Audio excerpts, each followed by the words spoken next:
How are you?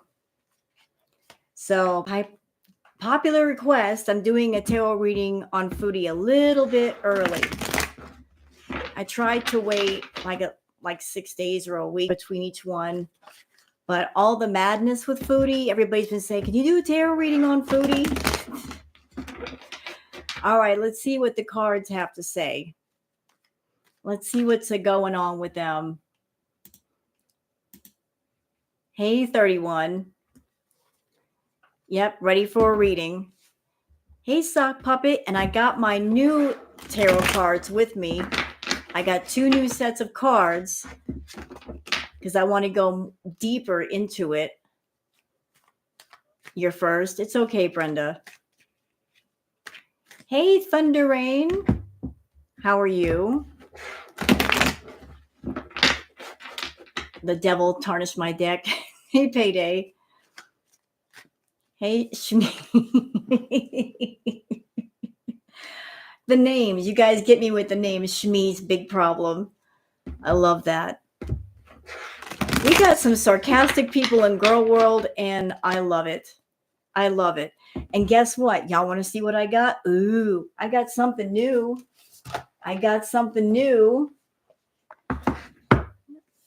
Look what I got. What's the tea? We got the What's the Tea deck, which is more like oracle cards, but they're basically to give you more direct answers. What's the tea? We've also got What's the Vibe?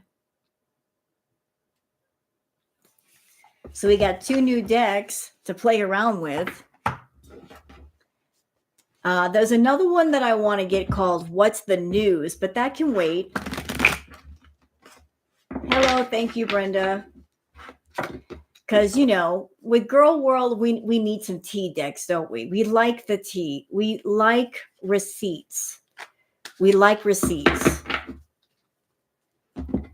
So what better way to get receipts than the tea decks?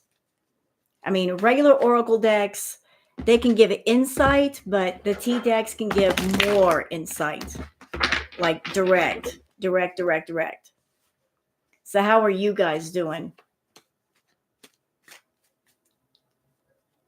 Payday. So when I was looking for new tarot decks, I was on the lookout for a tea deck. You know what, Payday, as far as the What's the Vibe deck, the feeling that I'm getting off of this one is it's more for centered around relationship stuff. And the What's the Tea deck, it's more of like just general stuff. So they're like 2 different tea decks that can go for 2 different things.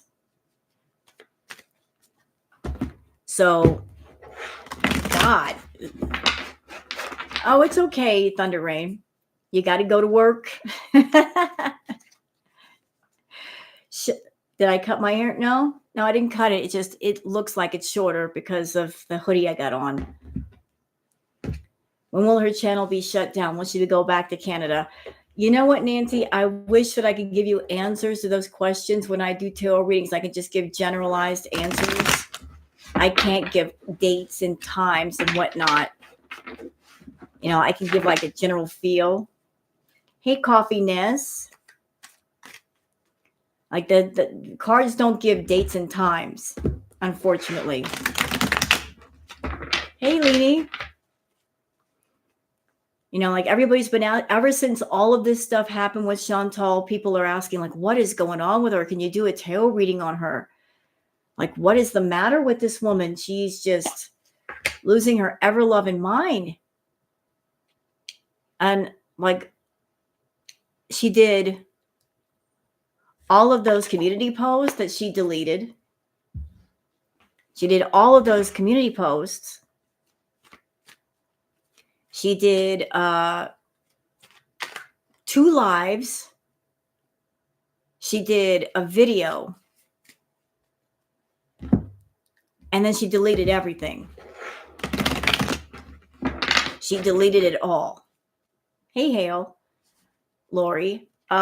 She did all that stuff, and it's all gone. Even the apology is gone. So Chantal likes to play that game of, I can say whatever I want on YouTube so long as I delete it within a certain period, so I won't get in trouble with YouTube. She likes to play cat and mouse with YouTube, and they know what she does, and they let her get away with it. If we ask why she's such a biatch, can we just get a general answer? Well, I don't even need the cards for that, though, Leanne. Why is she such a biatch? Because she's miserable. You don't even need the cards to answer that. She's miserable, and she likes to pass her misery on to other people. Yo, Inferno.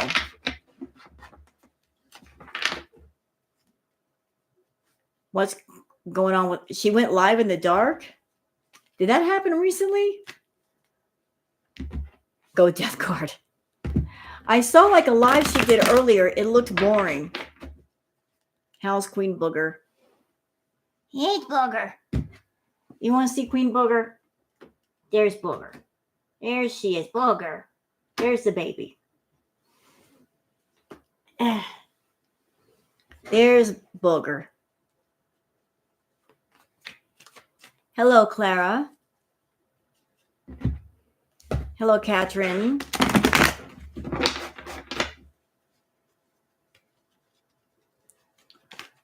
I've heard something interesting, that after Foodie had the meeting with the mystery friend, now she is basically promoting a new kind of perfume.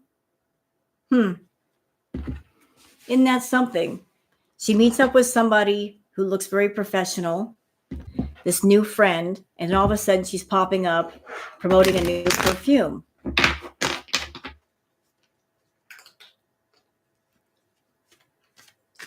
Hello, Grateful Life.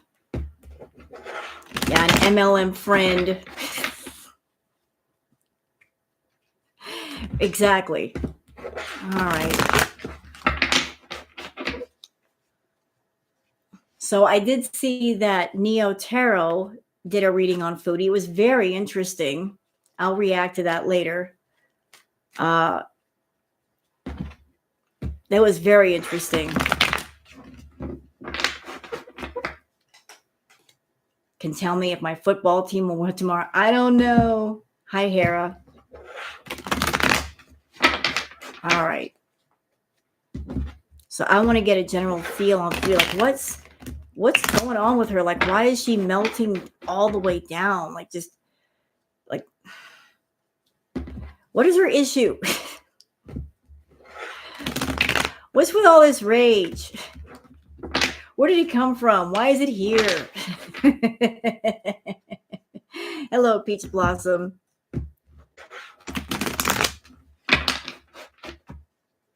Like, why is she going after FFG so hard? Especially right now. Rude. Yeah, what's the damage? What is the damage, Foodie? Why are you acting all damaged? She got triggered with everyone complimenting her new pretty friend. It's got to be more than that, though. I mean, because somebody just giving a compliment to somebody should not make her rage for 2 or 3 days. There's got to be more. I have my theories. Theory 1. So I've heard that Natter is going to trial in December. And if there's anybody in here that you were around during Crackhead Olympics, then you remember the rages from Crackhead Olympics, like the level of rage that happened revolving around Natter. Anybody remember that? Because I remember that. Like, even when Chantal found out about the Kybella stuff, even with that, the level of rage she showed to Salah wasn't anything close to what she displayed when she was around Natter. So the rage that I saw recently with her going off like that, it felt very Natter-esque. It kind of brought me back a little bit. Like what you guys saw with that awful deleted live, that was very reminiscent of Crackhead Olympic Rage. Very reminiscent of that. Like that level of putrid and evil. That's what we experienced on a daily basis with Chantal. Very Natter-esque. And isn't it something that he's going to trial in December?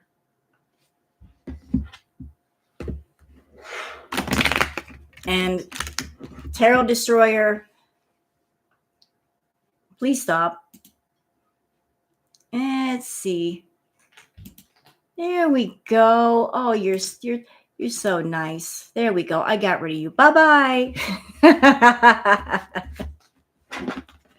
Tarot Destroyer, you just got destroyed. Bye. Bye. Bye-bye. Bye-bye now. See you later. Play with me, trolls. I'll play with you harder. I'm a gamer. Don't fuck with me. Won't fuck with me. It ain't gonna happen. There you go.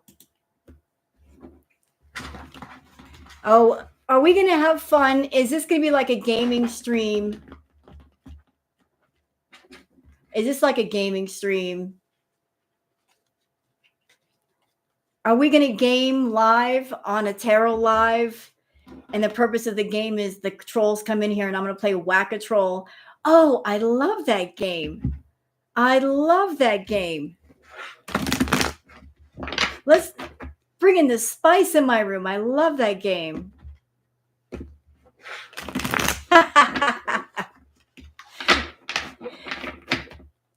Let's play Whack-A-Troll.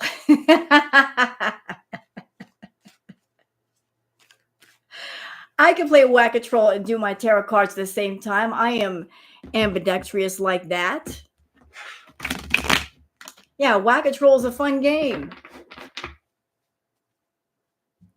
We'll treat them like volleyballs and bounce them all over the place. Woo!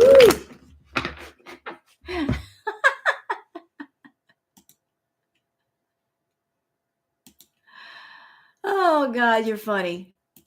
Tarot Destroyer, you're funny. I don't know who you are. I don't know what your purpose is here. You can stop. You can stop. Why are people coming to my live and trolling me anyway? Like, what the fuck am I doing?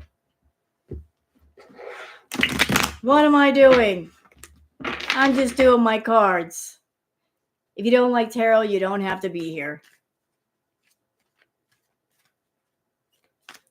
Go Seahawks. Okay, back to the subject at hand. So, yeah, little Miss Foodie. She's been losing her ever-loving mind.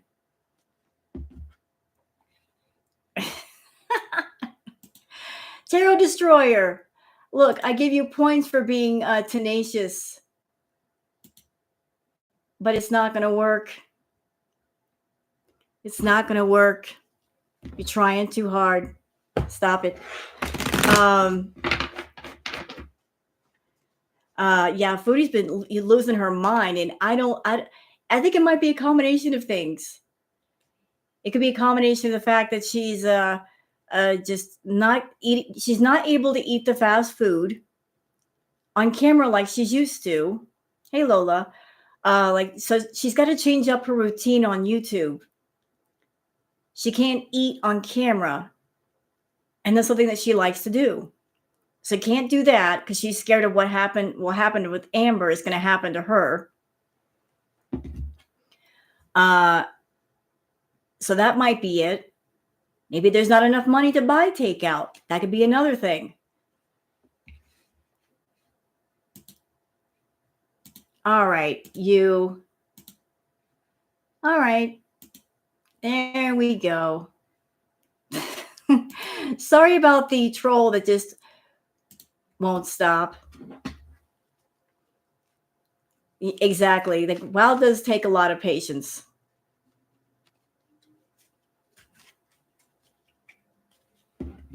It does take a lot of patience. See, this is where we play whack-a-troll. I get to have fun with the trolls, and so do my mods. You know, like we take turns deleting these people. It's all good. Yeah, Target doesn't have tarot decks, you fool. Good point. Good point. Well, happy birthday, Miss Sassy G. They don't have tarot decks at Target. I would know.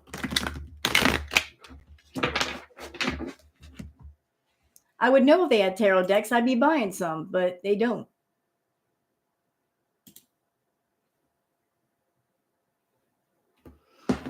But they don't have them there. They don't have metaphysical things.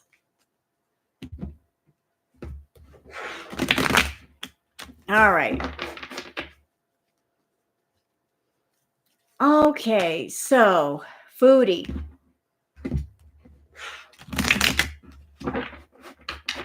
Here we go.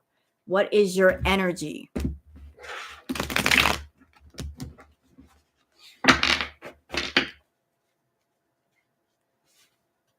Do I like New Mexico? Absolutely. Absolutely. It's so nice here. It's so quiet.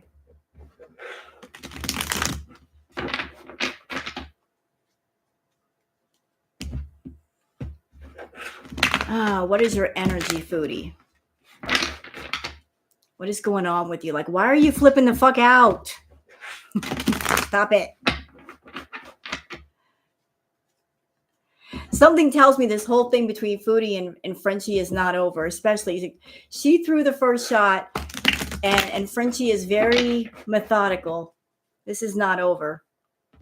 This is so not over between the two of them. It's just getting warmed up. Foodie doesn't think before she acts. She just acts on emotion. Frenchie thinks about what she does. And then she does it. You're out of your league, Chantal. You're way out of your league.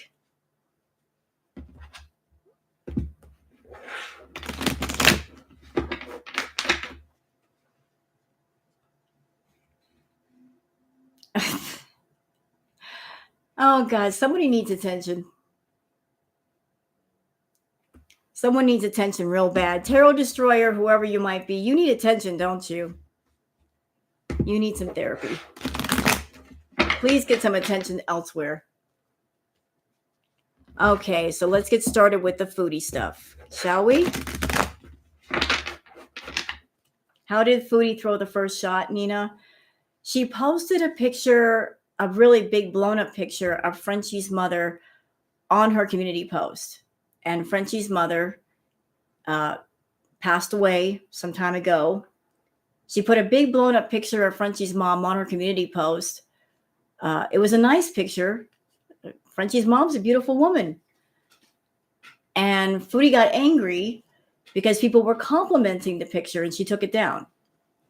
So she went further and she said a bunch of awful things about Frenchie's mom, saying like now she's worm food and she hopes that Frenchie will join her soon, and really, really below the baseboards kind of comments.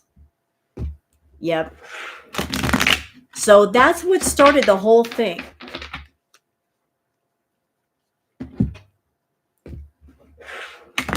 So I think what Chantal was trying to do was to get Frenchie to rage and lose her temper and say something to get her channel in trouble.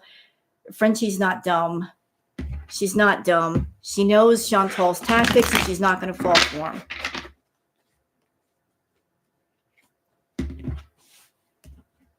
Yeah, there were people in her chat egging her on and gassing her up.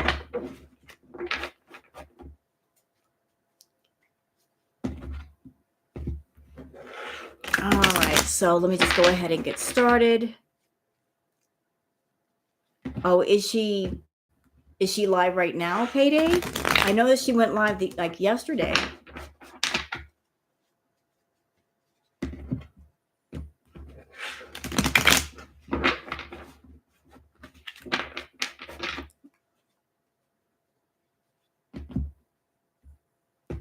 No, she's not stupid. All right.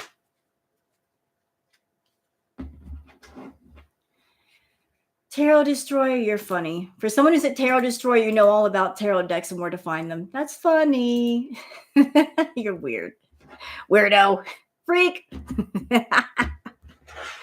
Keep going. I can keep going. Listen, I can go all night long. We can do this all night. We'll play Whack-A-Troll. All right. Enough talk. More tarot. Less talk. Right? So what is going on with Foodie? What is going on with Foodie?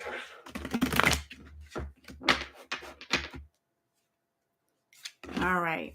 Oh, this is not going to be good. All right. So the first card down for Chantal is Justice. We got the Justice card for Chantal. Hey, Tucker.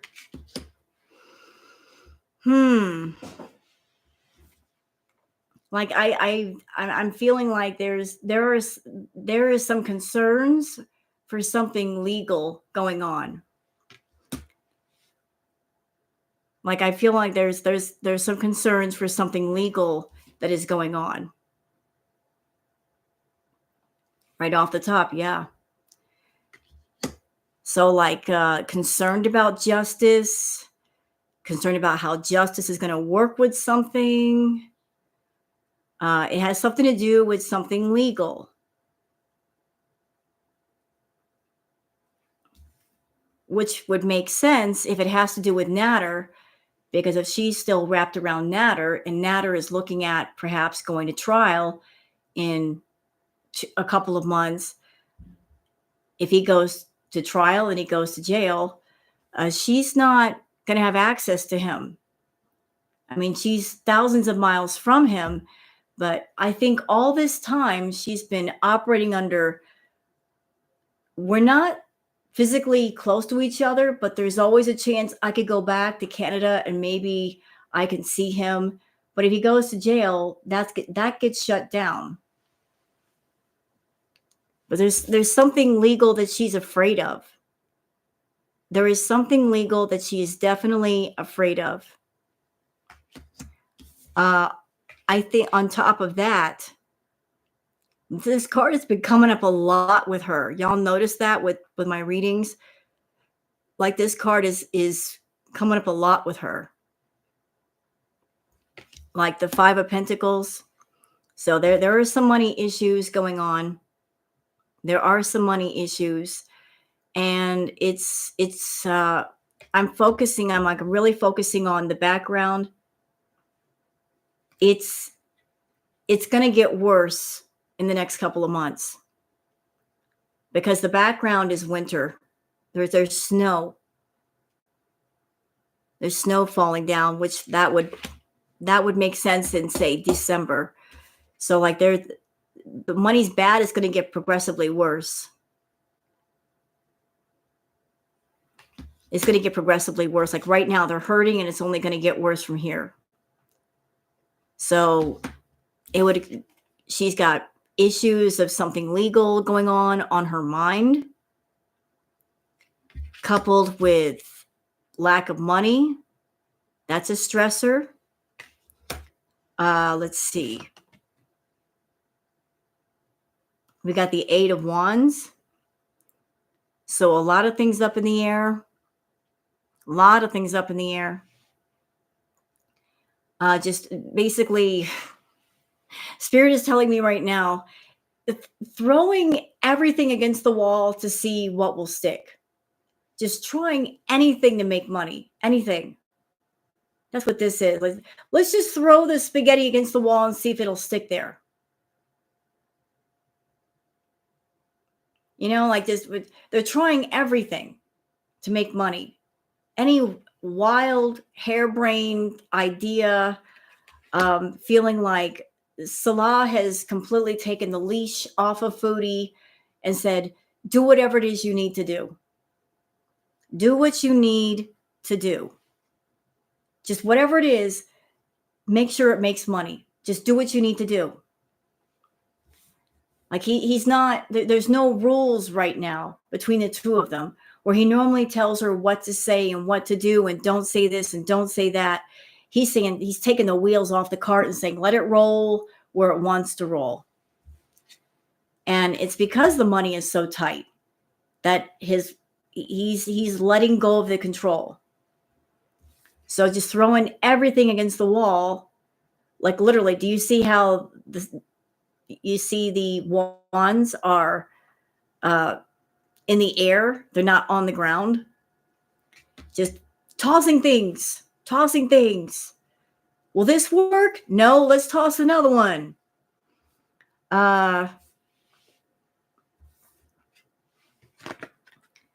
All right, we got the High Priestess card.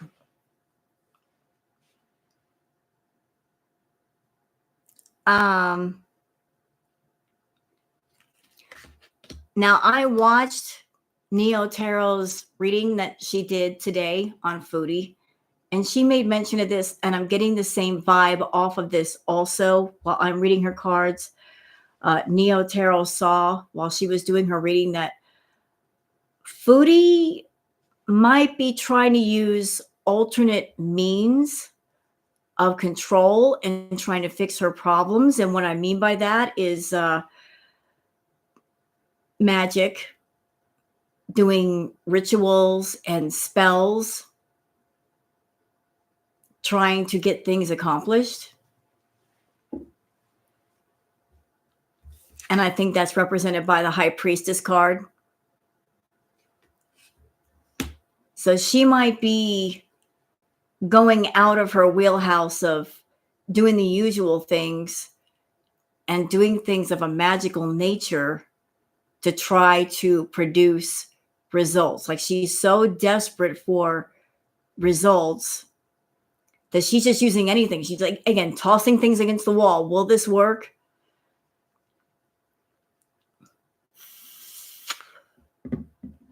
So perhaps using things to try to make money or control Salah. I'm not sure, but we got the Page of Pentacles. Like, so she's over here trying to do what she can do to make money or to keep control of him. And she's having to deal with him. And where is his focus? The money. His focus is the money. Like, make that money wherever you can make that money. Like, I don't care how you do it. I don't care if you got to sell your soul to the devil. Do what you got to do to make money for us.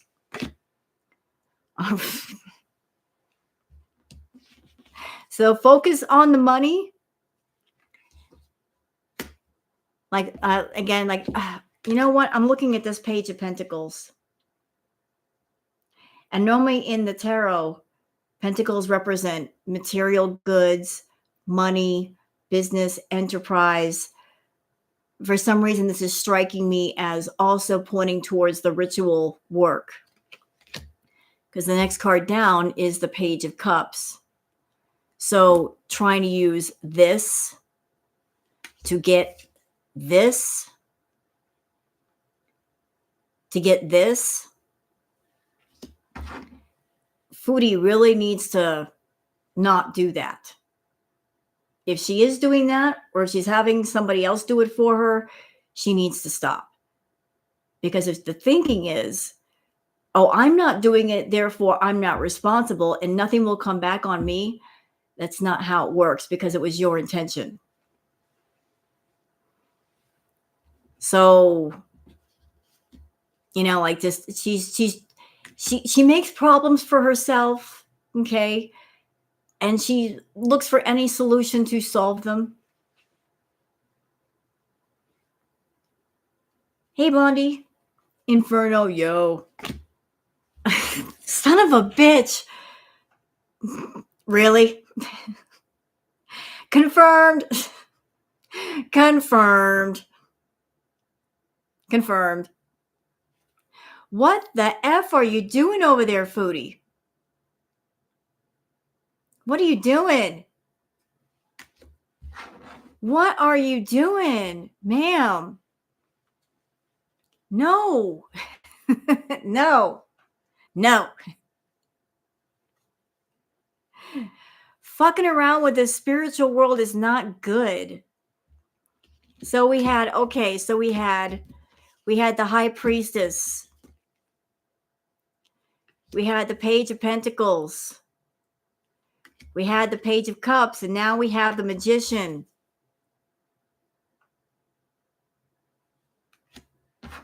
Look, I'm not going to go that far, take the cake. I'm not saying that what she's doing is satanic in nature or dark magic. I think she is a foolish novice who is dabbling in things that she is not respecting and she is not aware of, and she is not thinking of the consequences, nor is she caring. And she needs to, because what you put out into the universe, you will get back. So, like, she's messing around with things that really she has no business touching. And she's hoping that all the stuff she does here will lead to this. And for those who want to know, need to know, even if you're someone you're doing ritual magic, by the way, doing a ritual, doing a spell, it's not about the devil. It's not about demonic energy. It's simply focusing your intention. And depending on your intention and the actions you put behind it determines if you might get some results. Tarot Destroyer, come on now. Get a job. Seriously, get a job. It's fun to play with you, but I'm busy. I can't play with you right now. Stop trying to pull me outside and play with you. I'm busy. She's wanting this. You know, like you're finding everything, Foodie, but when you even if you do a ritual or a spell, you got to put some action behind it. If you say a prayer or you do a spell and you say, I want more money, right? Well, the money can't come if you're not actively, say, looking for a job or looking for ways to make money. Thank you, Janet Pirate, for the super chat. Appreciate you doing this. I can't listen to her voice anymore. You're my way of keeping up. Well, thank you, Janet, for saying so, and thank you for the super chat. I appreciate that. So Foodie is doing things or having things done for her, looking for results, and all it's doing is draining her. You know, like when you when I look at Foodie, hi Seafood. When I look at Foodie, I don't just see somebody who's physically drained. I see someone who is spiritually drained as well, empty. She's spiritually drained.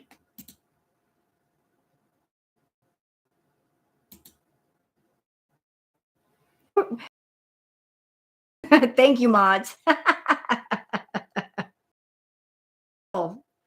It's our fun game. So she's spiritually drained. I can look at her eyes and tell spiritually drained. She's got nothing in there. Nothing. Ooh. Uh-oh. What's this? Yikes. The moon card. There's a lot of secrets. There's a lot of secrets, y'all. A lot of things being hidden. A lot of things being hidden from the light. Like she's hiding something. She's hiding some secrets. And then with the 5 of Wands, is it 5? Yeah, the 5 of Wands. She's fighting. Like she's fighting with everybody.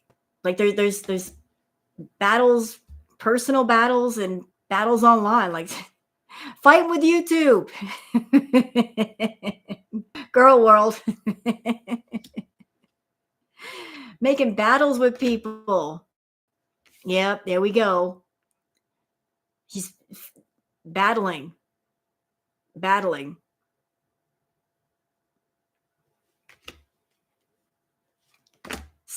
she's standing on a hill. Notice the person in the picture. They're standing on a hill, defending it with all the wands coming out. Like there's inner and outer battles. But she's looking towards the sun. But she's the Two of Wands. She's not with the Two of Wands. She's holding on to the one wand. Notice that the world is in her hand, but she's not looking down at the world and what she can do with it. She's looking out at the horizon. So it's like the message that I'm getting off of this card is with the world's right here. She's holding on to it. Like, you know what to do, Foodie. And the world is literally in your hand. You can do anything you want with it. But you're so busy hanging on to the one wand beside you. And you're so busy looking out at the horizon beyond the world. You're not looking down at what you have versus what's out there. Like, your focus is in the wrong place. It's in the wrong place. Like you're looking at what's beyond you versus what's near you.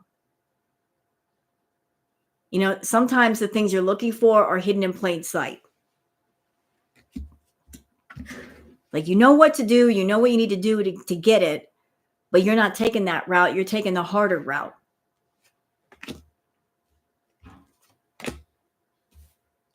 So there's all this dreaming going on of fortune with the Ten of Cups. But that dreaming always comes crashing down. Like, she's tired. She is tired. And I'm feeling like Salah, I feel like Salah is pushing her to do more, make more money. And there's a lot of resentment there. There's a lot of resentment of him pushing her. She doesn't want to be pushed. She really, really doesn't. Like, she's getting tired. She's getting real tired. Maybe due to her bad health, maybe because of the environment. I don't know, but like, again, all the wands behind her holding on to the one wand.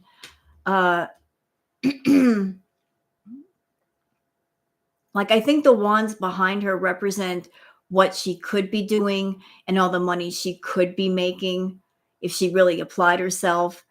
But she's stuck on the one wand that she's holding on to dear life for. And she's defending it. It's like, I'm not letting go of this. There's more behind me, but I don't want to grab onto it. If that makes sense.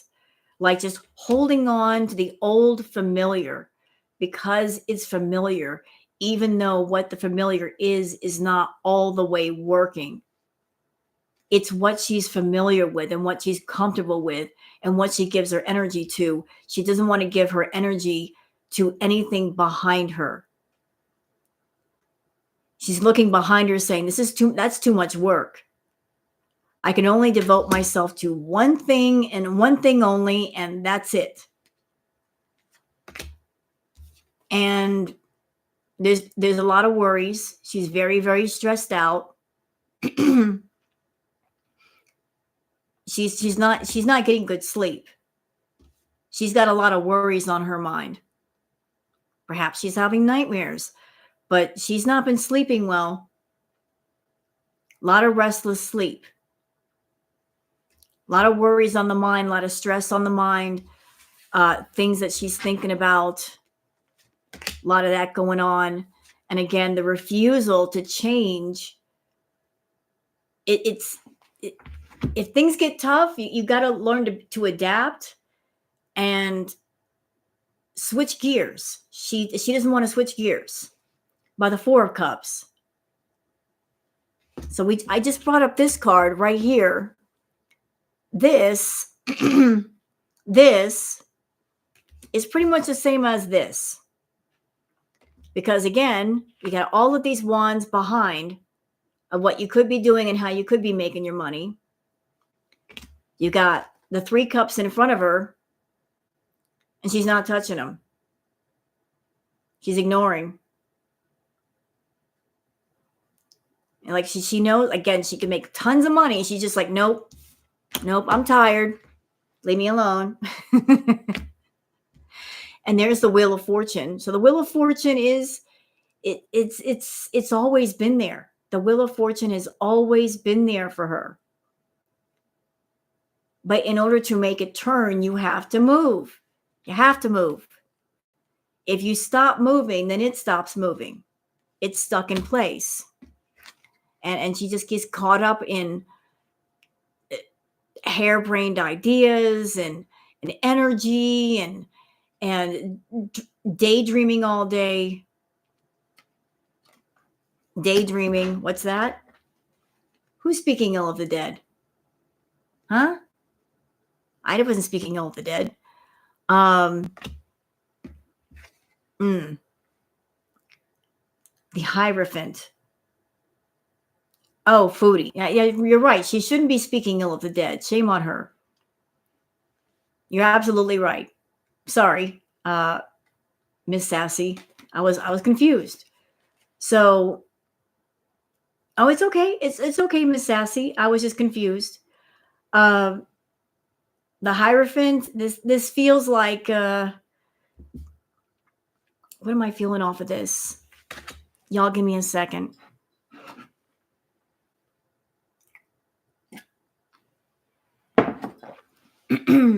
Hey, Lisa.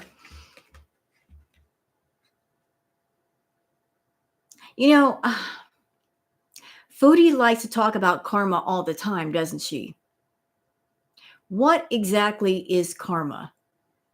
Karma is simply, it's a collection of different things. It's what you say. It's what you do. It's the interactions that you have with people and the energy you're putting out into the universe. And Foodie has put out a lot of negative energy over the years. And she continues to put it out, and things continue to get worse. And I keep feeling with this Hierophant card that on the spiritual level, things are catching up with her. I don't know what form that catching up is going to take. I don't know what that means. But on a spiritual level, that's not good. That is not good. Oops. There's a sense of daydreaming, like what money she could make, what projects she can do, having a garden but not tending to it. Oops.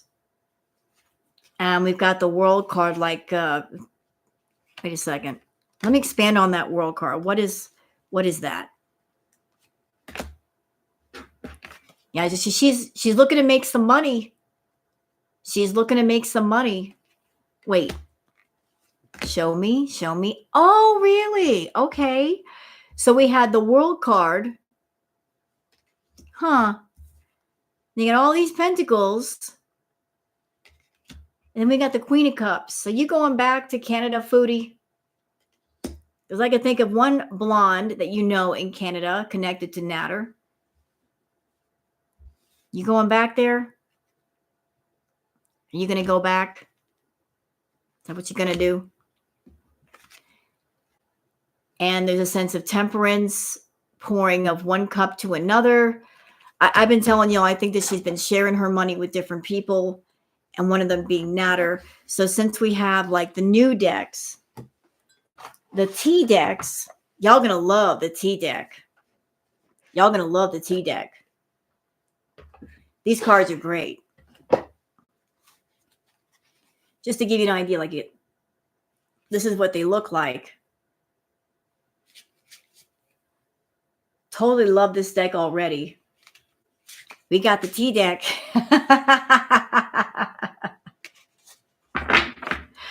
This is my new Girl World deck. You're excited for the deck. So am I. I absolutely am. I've been wanting the What's the T deck for a minute.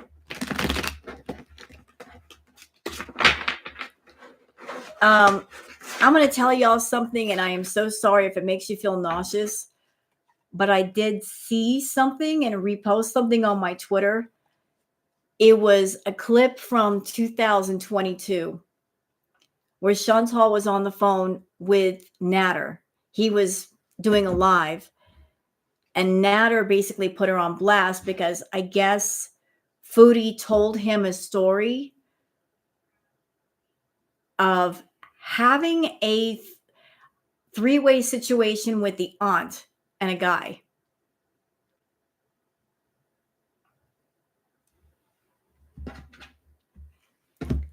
That's what she told Natter, that she had a three-way situation between her and the aunt and I guess the mother's boyfriend. I don't know.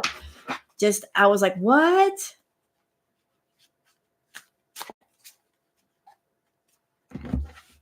Ugh. I mean,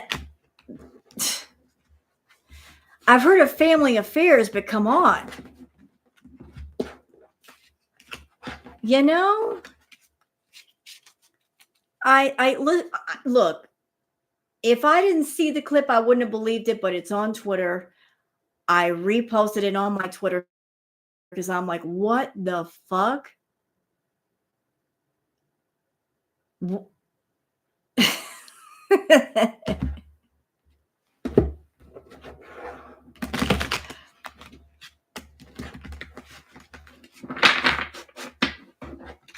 So like that's a twisted ass family. That's all I'm going to say. That is a twisted ass family over there. Y'all are a little bit too close, I think. And my cards are going everywhere. I mean, they're too slippery. Y'all hold on. My deck's out of control. They want to talk too much. They're getting ahead of themselves. I was actually kind of surprised. Look, I'm used to Foodie being disgusting, but that's a whole level I didn't think she was capable of. You know what, Irene? That's what I've heard. That it's in December.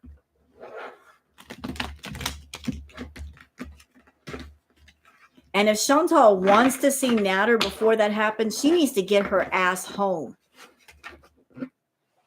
You know, like she needs to go home anyway, but if she wants to see Natter before anything happens, she needs to go now. Hello, A Sense of Wonder. All right. So we're going to do the What's the Tea deck.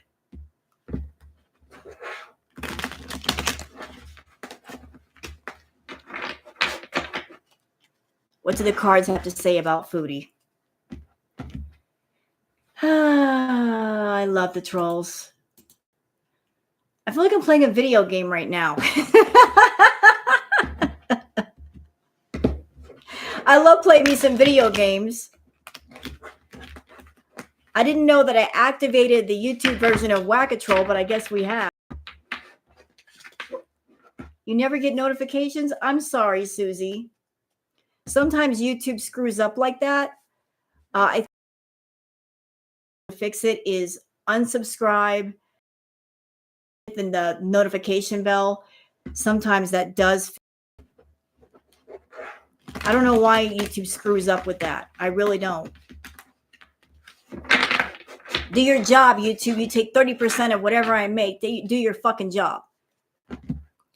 I love playing World of Warcraft, Stardew Valley, different games on Steam.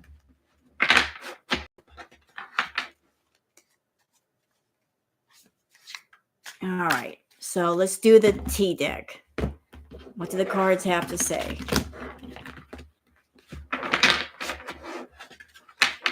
All right. First card down for Miss Foodie.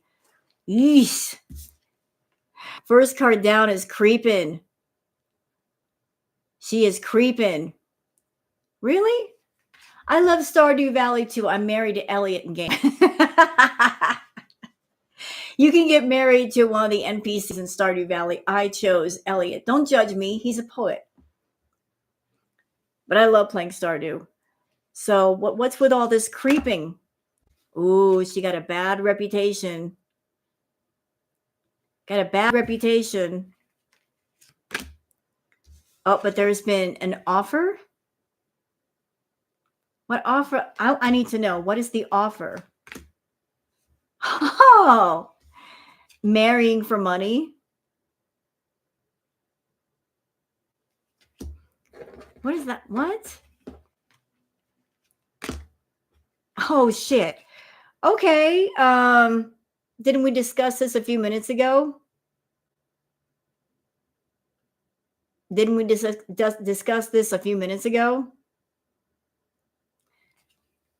So it feels like the T cards are saying that there are legal issues of some sort. There's something going on in the background, and that's why she's flipping the fuck out. And she might be moving. Definitely moving. And she's got love on the brain, dreaming, fantasizing, daydreaming, nostalgic. Kind of sounds like her and Natter, because she was the most obsessed with him.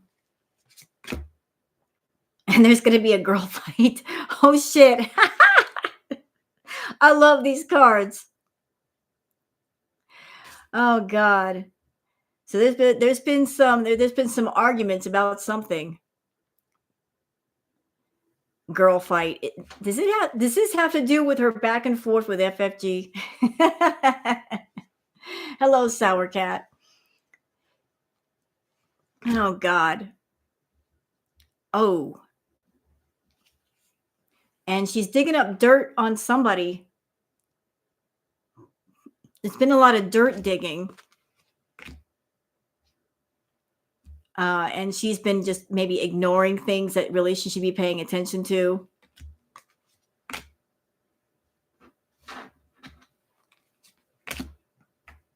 And right now she feels like a boss daddy versus a boss mama. Like she's stable, rich business owner, CEO, big dick energy. This might have to do with Salah. Like this is the way he feels or he wants to feel. But maybe listen, there might be some shit coming out about Foodie that she's not going to like, and it's going to hurt. It's going to hurt. It is going to hurt.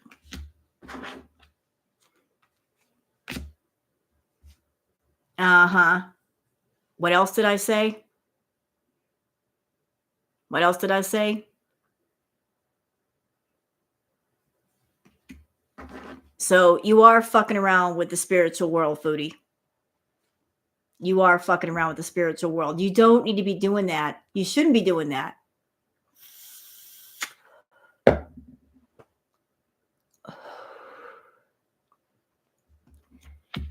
Leave the spiritual world alone, Chantal.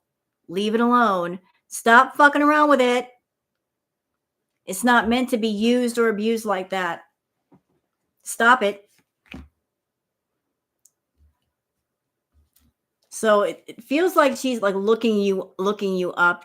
Damn, I hate the light here. Looking you up, researching you, studying you, getting into like either she's looking into things or she's having other people looking at things for her.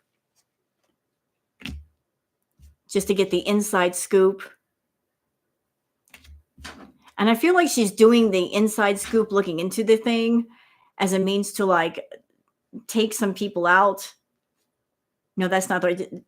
She's a hurt person who likes to hurt other people. So she looks for the things that'll give the hardest punches and be the lowest blows. Oh no. Uh-oh.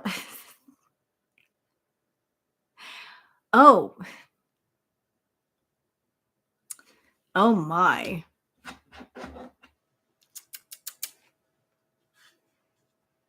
Yikes. Yikes. Yikes.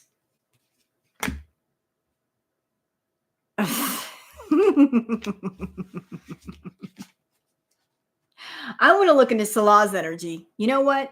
Wait a minute. I got my other deck. I got the What's the Tea vibe Now we're going to use this one because I want to get more into depth about what's going on with her and Salah. So this is called What's the Vibe? For those who want to get the deck, What's the Vibe? Like, I want to go more into what's going on with her and Salah. Like, what's the vibe between those two idiots? What's the vibe? What's the tea? Like, show me what's going on with her and Salah. Like, more on the personal front.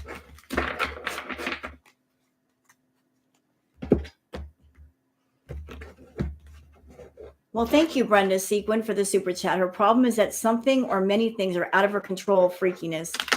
Yeah, I think you're right. I think it's not just one thing that's making her flip. I think it's different things all around, and she can't control anything. The things that are out of her control are the things she's the most worried about. She's always been a control freak. She's an out of control person that feels in control when she controls others.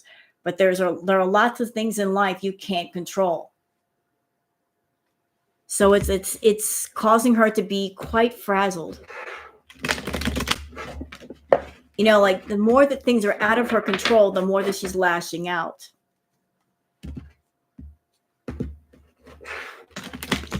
So she's just lashing out at people.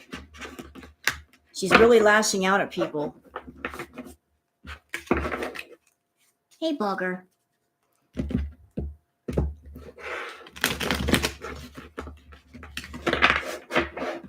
Well, what's going on with you, Foodie? Talk to me.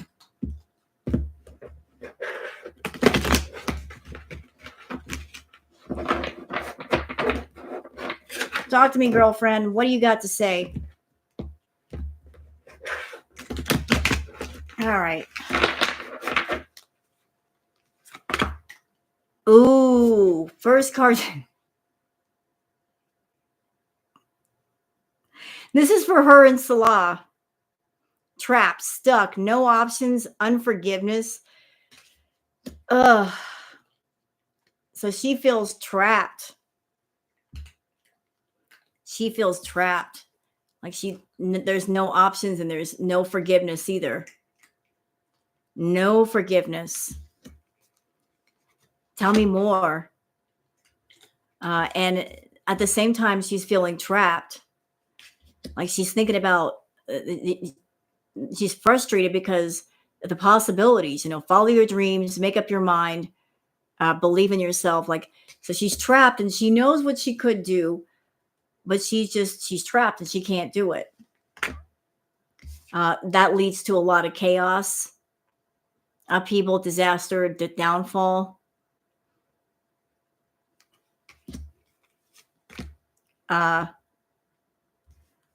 And that there's no sense of boundaries going on right now. Disrespectful, enough is enough, defend yourself.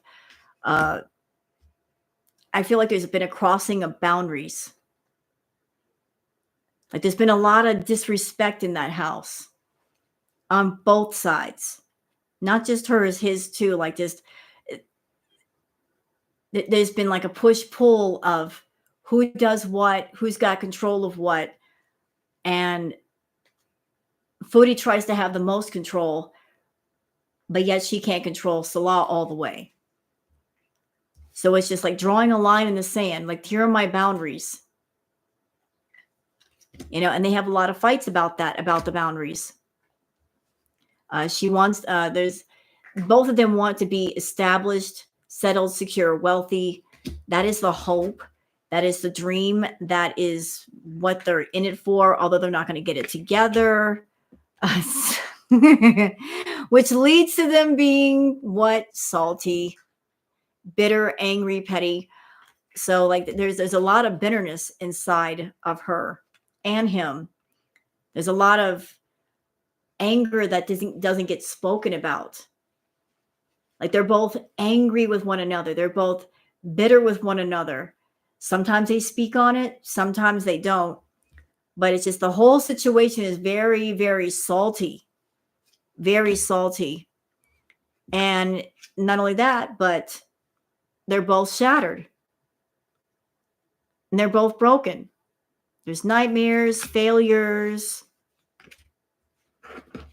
There's a lot of, they're both two-faced, double life, cheater, backstabber. So they're both leading a double life. Like he has one face in front of Foodie and another face when he's away from her. But the same could be said about her. She has one face in front of Salah, but when he's out the door, she's got a whole different thing going on. She has probably accounts online that he doesn't know about. She's talking to people that he doesn't know about. So it's like they're both two-faced. They're not being genuine with each other. Yeah, they're called What's the Vibe, Miss Sassy. And a lot of healing is needed. Hello, for fuck's sake. A lot of, they both need a sense of healing. They both need self-care, introspection, and meditation. Like some healing is needed here. A lot of healing. They need to go through that healing. But the problem is there's too much isolation. They're both isolated, rejected, left alone, self-inflicted. So like he's isolated and she's isolated. So neither one of them are in a healthy environment to be who they're supposed to be in the right headspace, to say get therapy and get on the path to healing and being better, because they have isolated themselves. And we know who this applies to. That's made her much more clingy. She's clingy. Chantal is a clingy person. And there's been talk of vacation, get away, relax, have fun. But she's been engaging a lot of gossip, being nosy, rumors. Hi, Chantal. Someone's a narcissist. I think they both are, actually. I think she's the bigger narcissist, though. You know, dealing with the narcissist. And there's just waves and waves of emotion.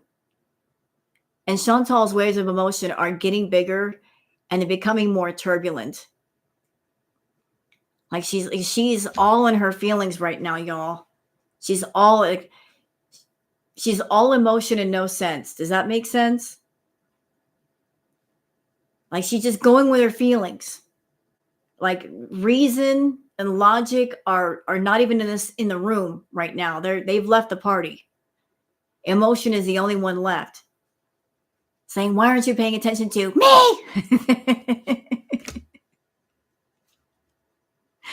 Both of them are looking for a glow up.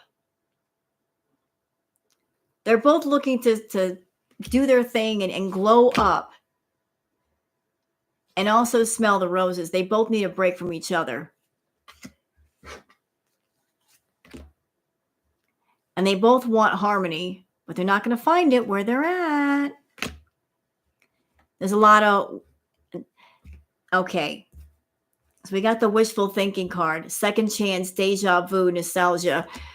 Y'all, from what I've seen thus far, like Chantal, she's got natter on the brain. This wishful thinking card, I think this applies more to her than to him. But like me, again, I feel like she's... Chantal is somebody that even if you are not with her, she puts you in her back pocket, thinking you'll always be there. You'll always be available, that she can leave you for months and months and months, or even a couple of years, and come back and you'll still be there. You know, like just being arrogant and thinking that that person will always be alone and she'll always have a chance. She's been away from Natter for a while, but there's always been this thing of maybe we can have a second chance.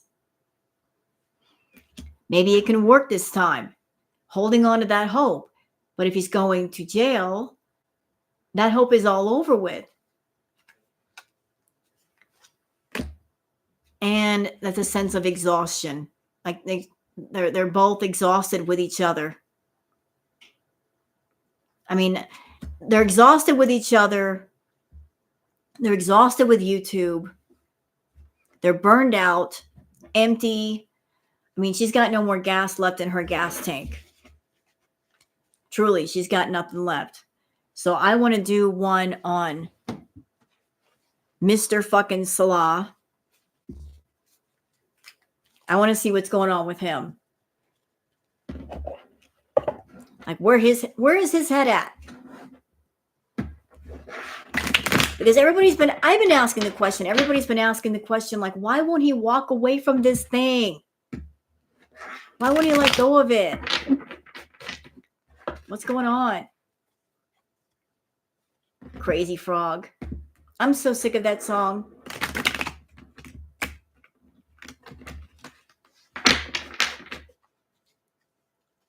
Unless Nader gets deported, then she can go over to Egypt.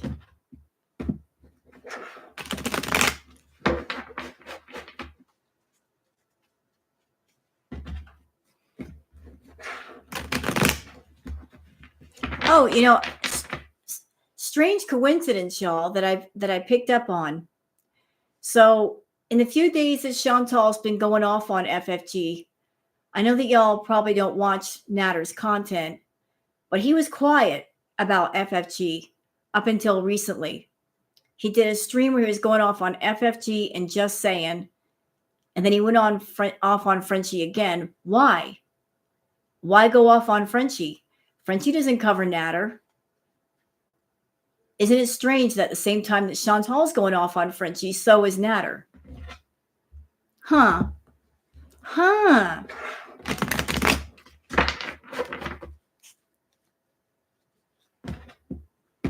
Huh.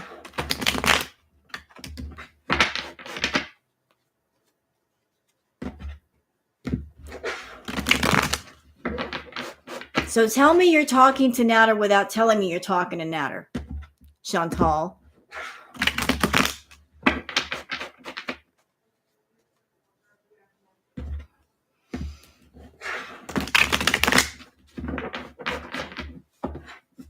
Oh, I know what reason he wants Chantal for, Sour Cat. The money. I'm pretty certain that she's been funneling him money to keep him afloat because his channel's not making money anymore. Where do you think the money's coming from? If you were a scam artist and you knew of somebody that had money and you needed money, where would you go first? Who would you ask first? You know, if you had a sugar mama and she floated you a great deal of money for a long time, and then you arrive at a place much later where you don't have anything, who are you going to hit up first? Who are you going to call first? You're going to go to the person with the biggest sugar bowl to get that sugar.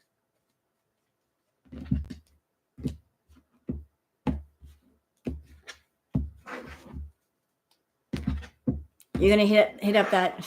Who are you going to call? Ghostbusters.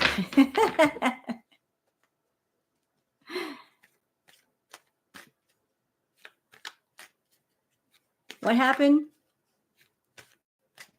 I'm making you laugh, Brenda? Well, that's good. But you can jump into the conversation anytime you like. All right. So, salad. Salad with a side of suck dressing. What have you got to tell us? Okay, Payday.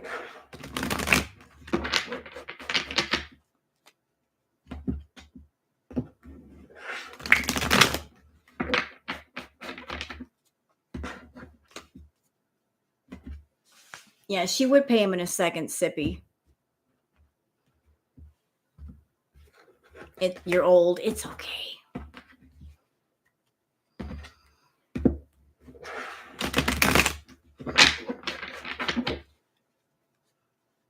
And for those, I keep seeing different comments from people about Nader when I've mentioned Natter is still talking to Chantal. I keep seeing this comment. People say Chantal would not be talking to Natter, because if Natter were talking to Chantal, wouldn't he expose it? No. And I'll tell you why. Because if he's in need of money and he's getting the money from said sugar mama, he's going to keep his mouth shut as long as he keeps getting the money. He's not stupid. He knows the moment that he opens his mouth about whatever it is he knows, the money's cut off. Thank you, Rally Point, for the super chat. Good to see you. Thank you so much. You too. You know, he's a scammer.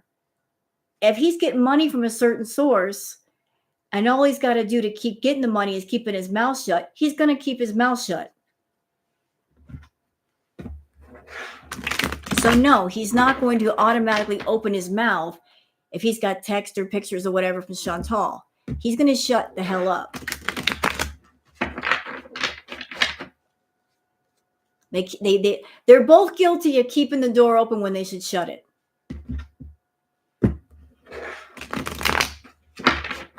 Because that's what scam artists do. They keep the doors open in case they need them open. Like if they got to go back and ask somebody for money, they can do it. They can't do it if the door is locked.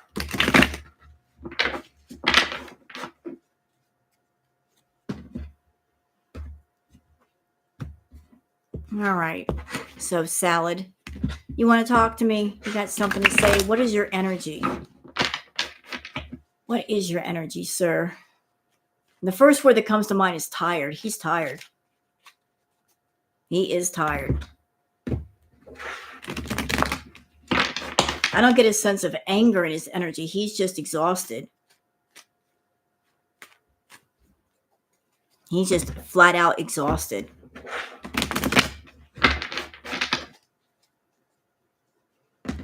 Like he's got nothing left in the gas tank.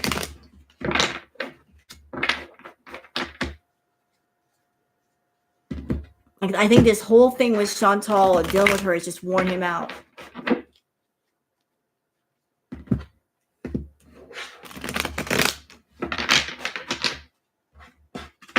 She wore him out. Huh. Hold on. Oh, shit.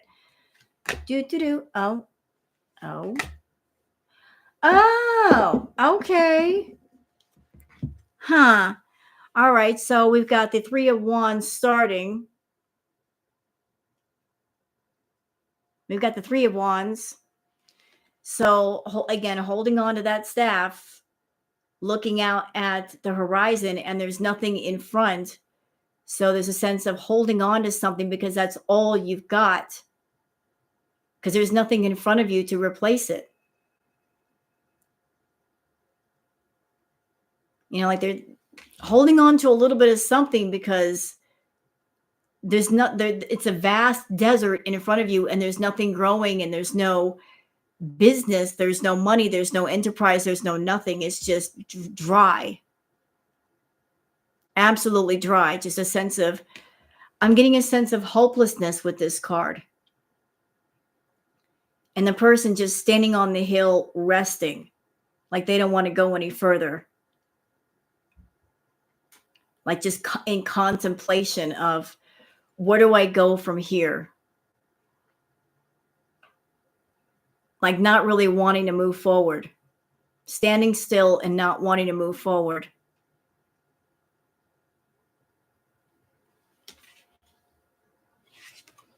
And also with this card, even though they are wands with things growing out of them, I keep getting the picture of a forest that's after a fire, like burnt forest. Like just the forest is burned down and there's nothing growing in it. You're holding on to the ashes. Like everything's gone up in flames. Then you got the Queen of Swords, and this is why. Like, the attitude from her is, my rules, my game, I win. You know, my deal. Like she sits on the throne with a sword, and she's always combative. Like she's always ready to fight. She's always wanting to fight. And I keep feeling like she'll purposely pick fights with Salah to get attention from him. Like that's how she gets attention with Salah, is she's ready for a fight. And she enjoys the fighting between the two of them. It makes her feel alive. Like she likes being in the middle of a battle. Yeah, just she loves that negative attention and fight with me. She picks fights. She picks fights. So like he's basically just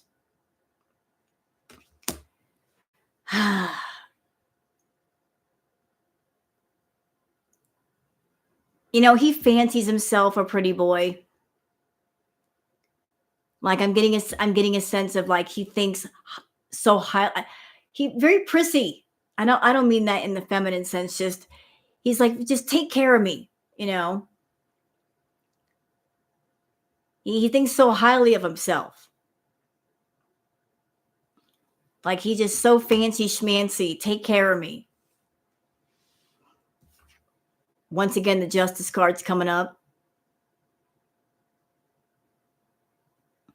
So something to do with justice with him also.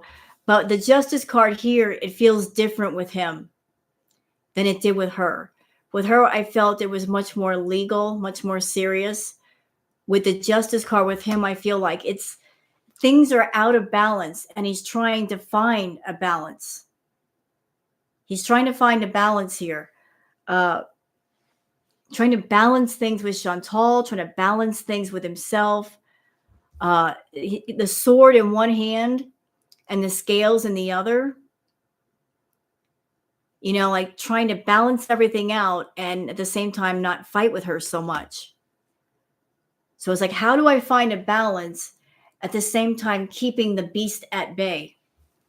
And then there's my favorite card, Inferno. You know what the card is. You know what my favorite card in the tarot is. You know what it is? This one. No, not the Death card. No, wrong. This is my favorite card in the tarot. So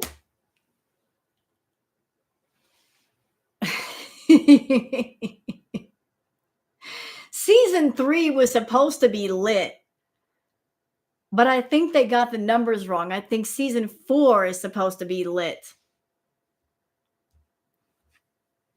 Season 4 is about to be lit. It's going to be a destruction of ego.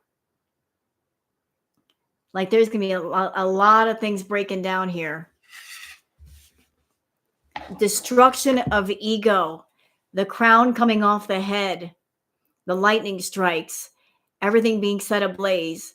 It's a destruction of ego and a destructive way of thinking, being, and living. Huh. Really now?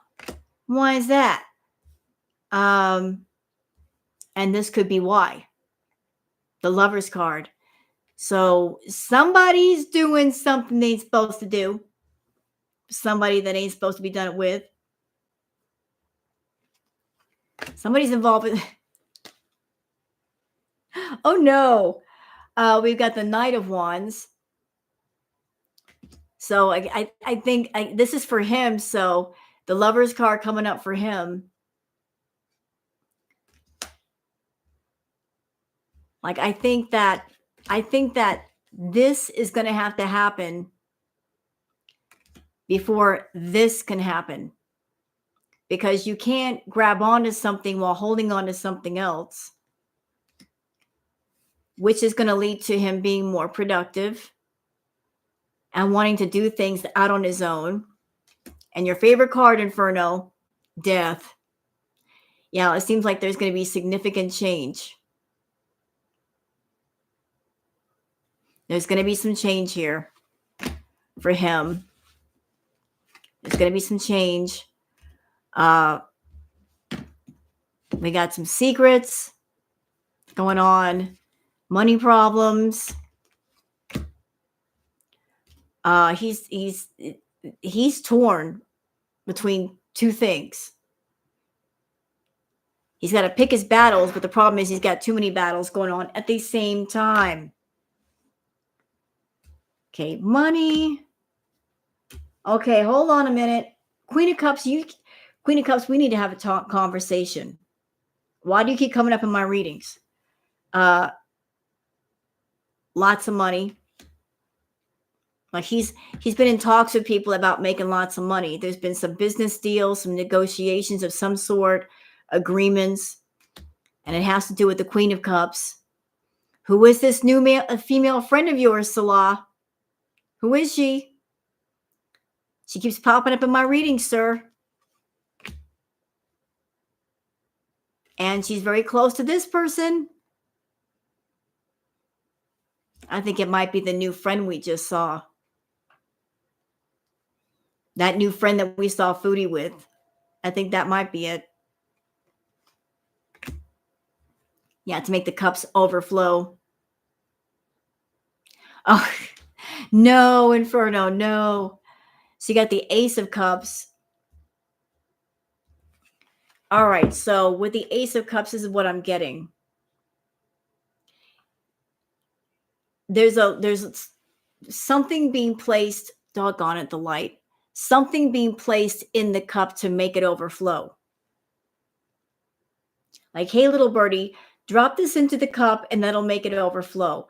So the feeling is prompting somebody to invest in something or invest money in something to make a fortune.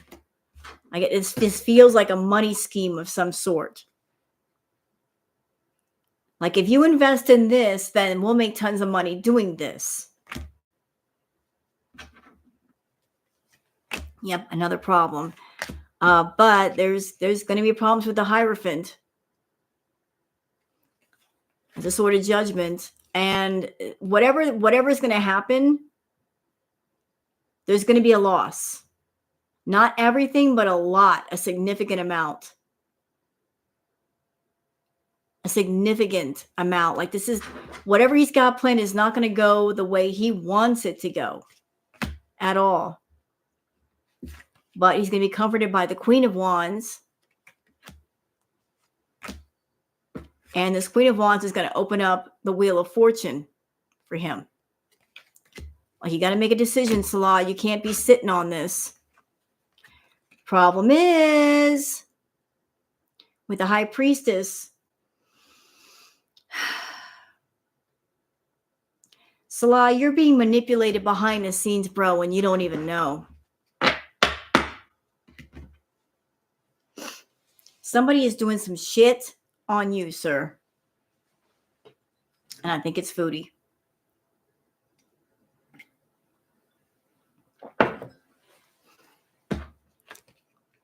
She's doing some shit.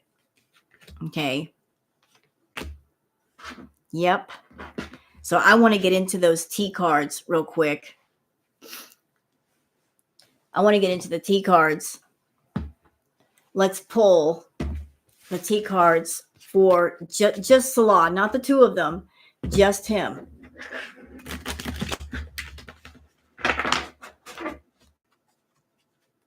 Yeah, a lot of shit going on. They're both messy. They're both freaking messy. Where is your head at, Salah? Talk to me.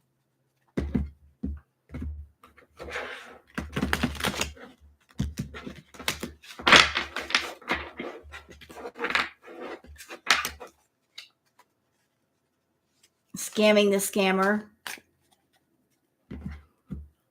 I think they're him and Salah, him and Foodie are scamming each other and perhaps other people, and getting involved with other scammers to do another scam. It's just so stupid. All All right. Aw, did my troll finally leave? I was having fun with the troll, damn it. They tried it. It was fun while it lasted.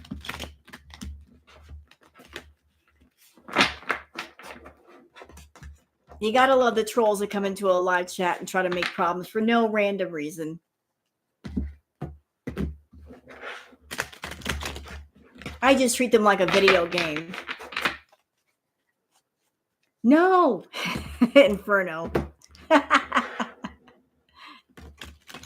They must have run out of socks. I would think so. They usually lose interest when they find out, look, you're not going to get me ragey or upset. I'm going to treat you like a video game. And I'm going to play Whack-A-Troll with you. And so are my mods. We're going to have fun. Like, how many points can I get tonight?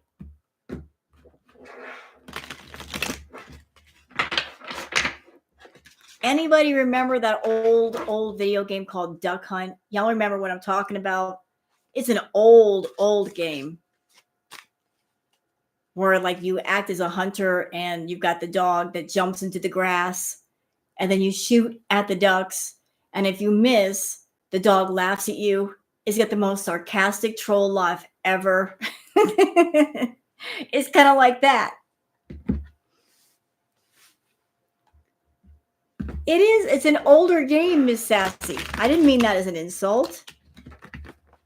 I did not mean that as an insult. Listen, you're talking to somebody that grew up on Atari, okay?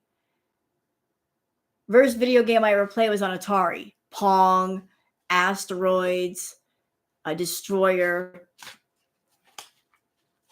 Listen, I grew up on that. Yes, I did. Being young and playing Pong and thinking you were the shit.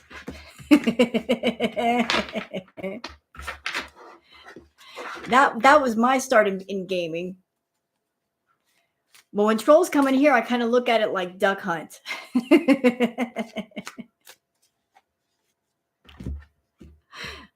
Let's get those troll ducks.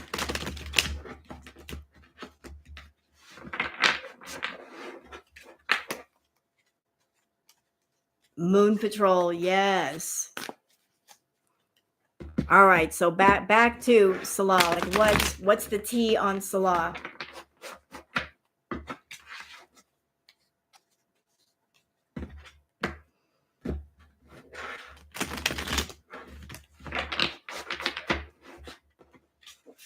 All right. Pitfall.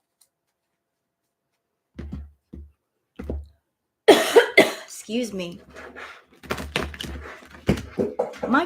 These cards are way too slippery. If I have one complaint about these tea decks, they're slippery as AF.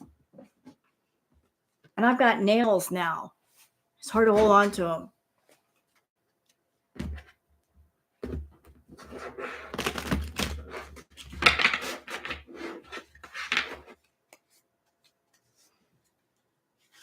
They don't know what a joystick is. Oh, I remember the joystick.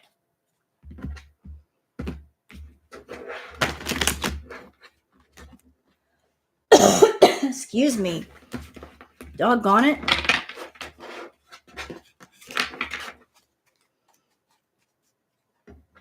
Oh, he's back. Oh, there he is. We missed you.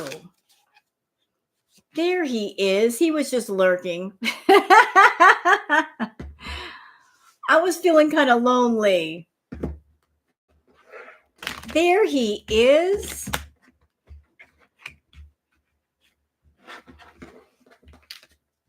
That's funny.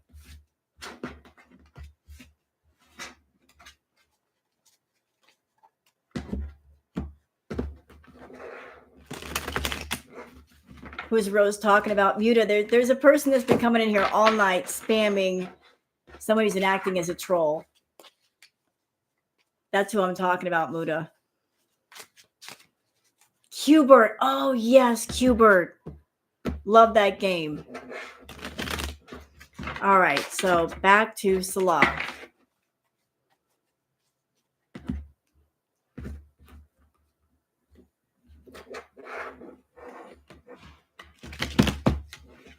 All right. I can't hold these freaking cards. They're slippery as hell.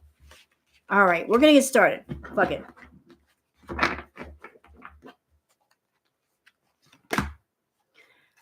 Yeah. So where is he at? He's hooked. He's hooked into Chantal. Like she got him hooked. He is hooked on the situation and he can't let go. Like Chantal weaved her web very well. Got him used to the money and not having to work, and he is hooked. Yeah, they are beautiful cards. Oh. So we got the bad habits card.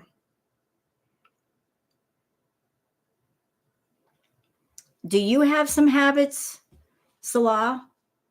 Do you have some habits, sir?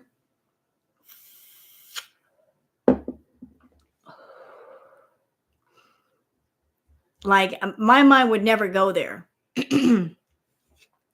I know that Chantal's got some bad habits, but does he?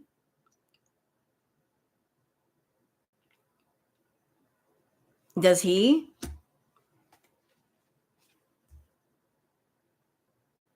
Like this, does he have some bad habits? I don't know. But that's what the cards are saying. Like he might have some habits. And he's an impersonator, wants to be like you, act like, dress like, looks like, copies you. So he's not being his authentic self. He is trying to be someone he is not. What he wants to be and what he actually is are two different things. Like he got a very high opinion of himself. And he wants to be like that jet-setting, high money playboy, fancy schmancy. And he's a wannabe. Exactly. Perfect. He's a wannabe. So like he's impersonating a certain personality, but that's not who he is. So he's spending a lot of time in fakery and fuckery.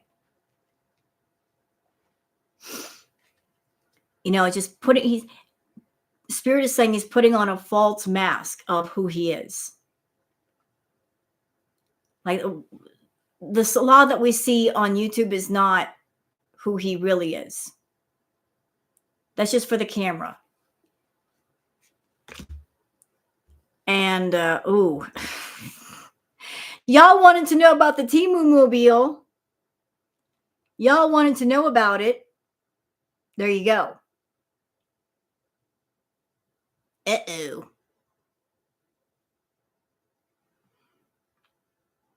I think the Temu Mobile is gone. It went bye-bye. It went bye-bye. Oops. That's why I love these tea decks. They get right to the fucking point. Love that. So he ain't got no car. He ain't got it. He ain't got a car. He's trying to act unbothered. He's trying to act unbothered, but I feel like there's more coming up.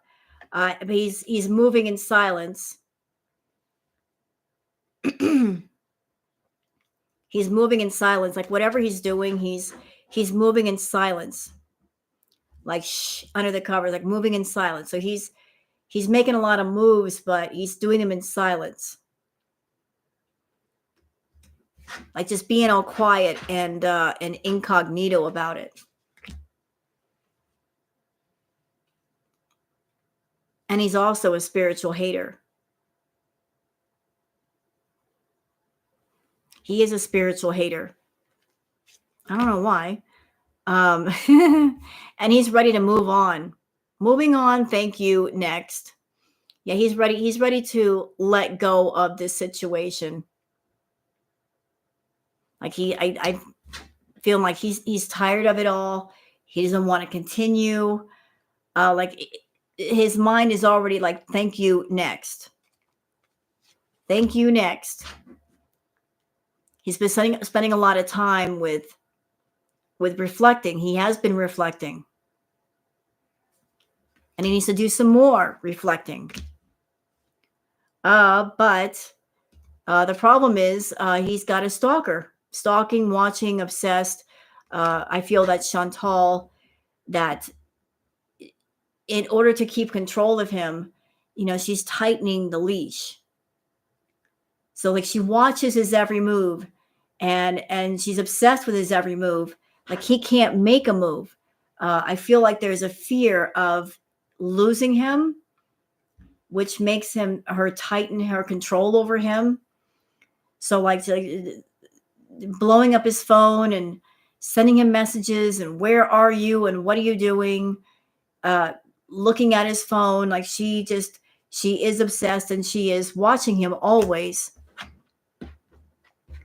So he's waiting for the jackpot, winning money, get rich, inheritance, unexpected money. He's waiting for like something to happen to where like he can get a bunch of money and get the fuck out of there. Like that is his one hope. If I can just get a bunch of money, I can get out of this situation, but I got to get a bunch of money to get out of it, not away from her. Queen rising, stepping into power, praised, coming into the spotlight. So he wants to step up. He wants to do more. And right now he's a happiness hater. And I feel that has to do with YouTube. He's with Chantal and he's with her and she's got her channel, and seeing the reaction channels in girl world flourish at the same time that her channel is tanking. So he is a bit of a happiness hater. It's like everybody is flourishing on Chantal but him. He's the one who has the most contact with her, but everybody else besides him is flourishing. Yep, and he married her for money. This was about the money. This whole thing was about money. It was all about the money.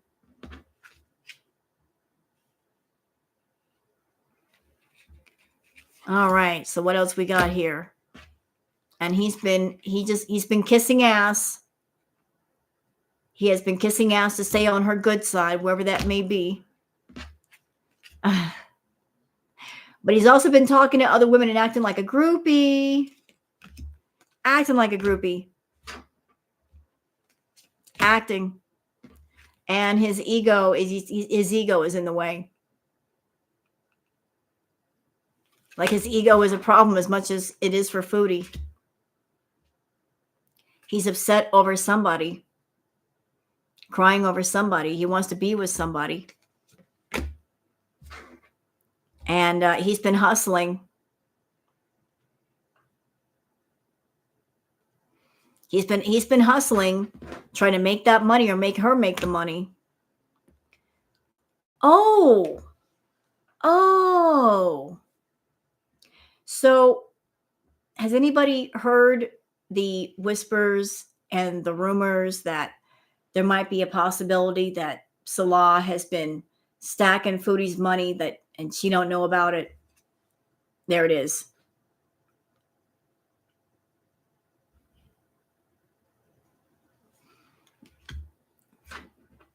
Like he might be stacking her money behind her back.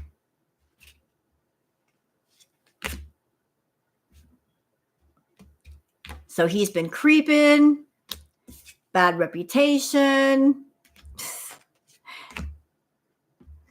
He's been ignoring her. He's fishing for compliments. He has no facts, never has the facts, makes up shit and lies.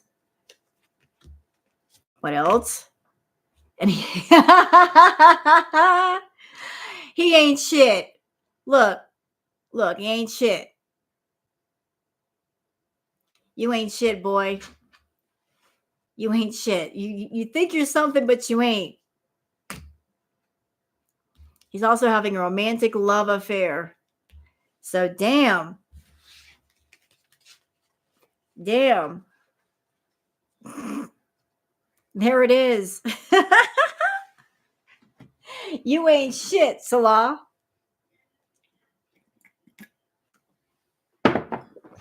You ain't shit. Craps in the alley.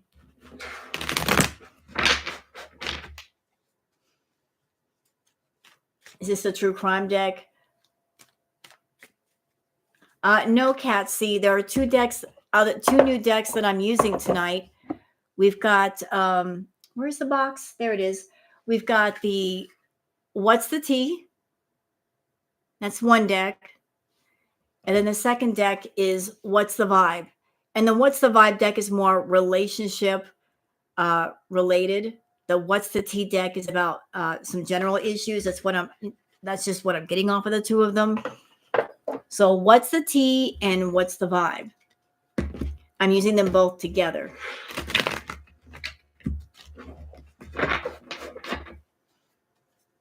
He wants papers. So I did one on Salah, one on Foodie. Did I neglect anybody?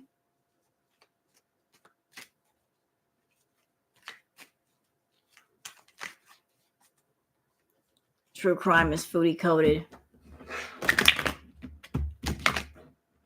Love that cup. Isn't that nice?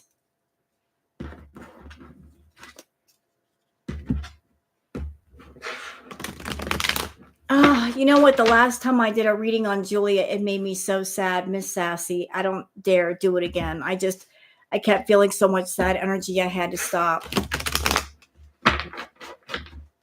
I really had to stop with that.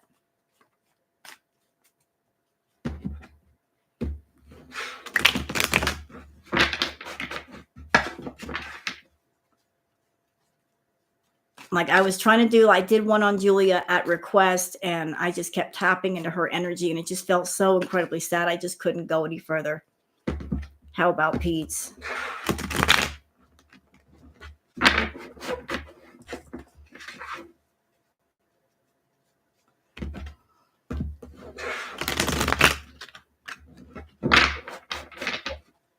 Foodie's mods. Lord. Look, I was on Twitter and I saw a lot of things that were being posted about Foodie's mods, and damn, never piss off girl world. That's all I'm going to say.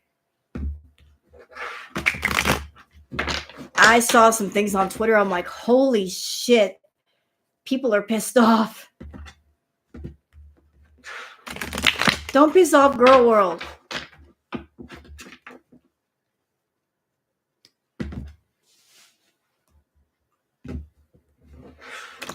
All right. So should I do one on Mr. Pete's? Yeah, X does not play. It was bananas. Do a reading on Foodie's Treadmill. I usually save like the humorous fake readings for last.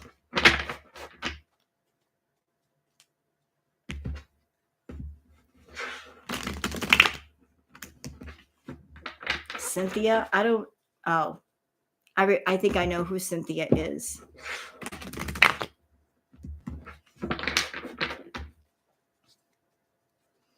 Yeah, it did go off on Twitter.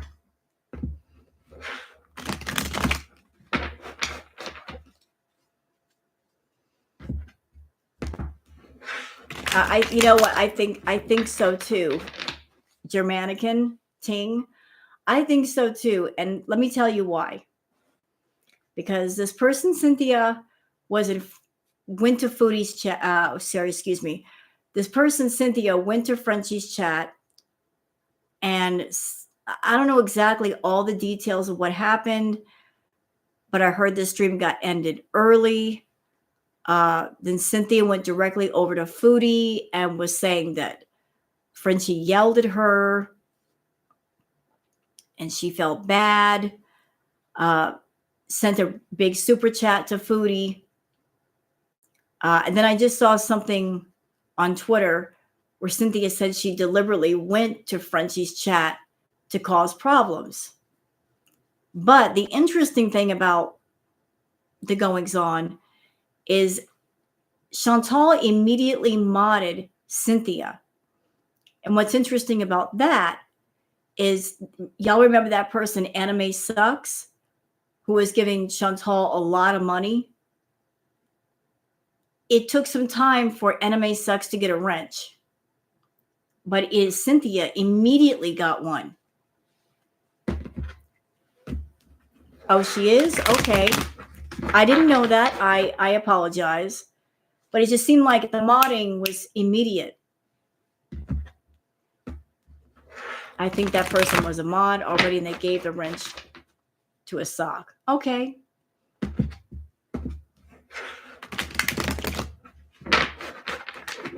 Oh, okay. Frenchie in the stream and immediately deleted, so Cynthia wouldn't be targeted. It was pretty thoughtful. Chantal was never upset that her VIB went to Frenchie's chat. She was a plan to do a job to get a wrench. It would not surprise me. Not at all, because Chantal's a dirty player.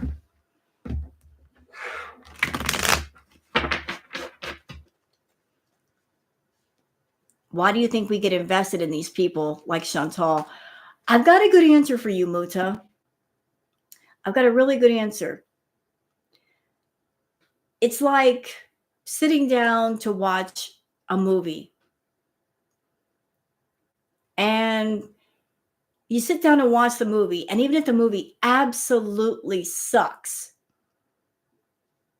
if it's a long movie and you've sat there and watched at least half of it,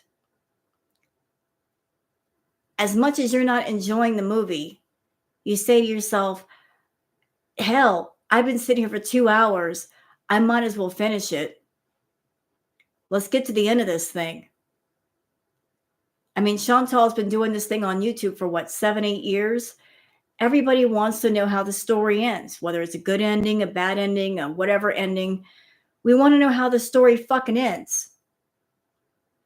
Because we've been watching her for so long. We want to see, how does this story end? Where is it going to go? So even though it's a bad movie of sorts, we've been watching it for so long that it's like, you've already invested so much time in this movie, you might as well just finish it out.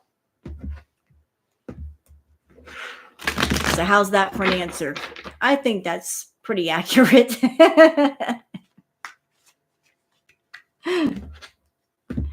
You know, the Chantal show is just a really bad freaking movie.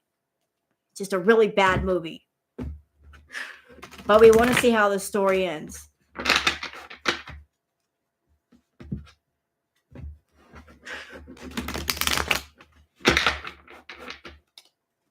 You know, sometimes she starts raging and we'll wake up from sleeping on the couch, but most of the time we're halfway dozing on the couch. You know? You know?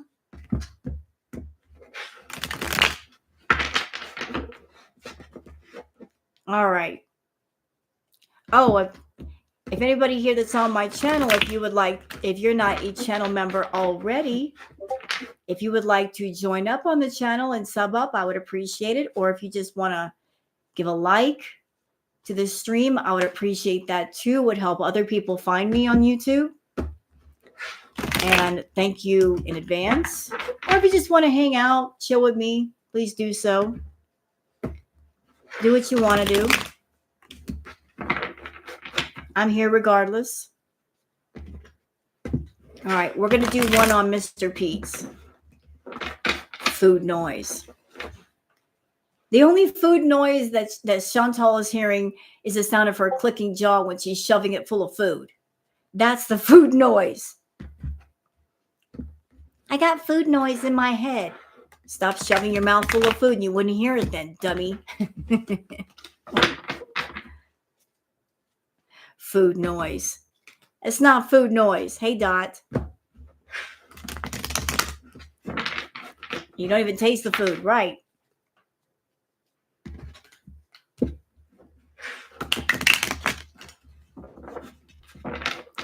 We Canadians don't want Chantal back. Not enough doctors available.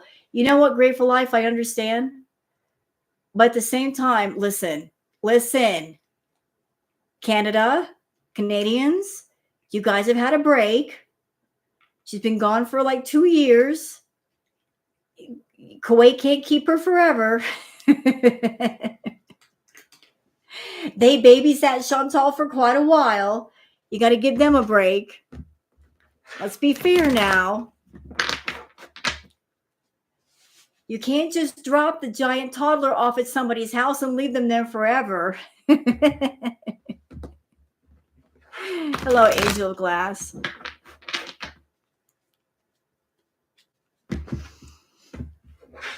You got to be fair.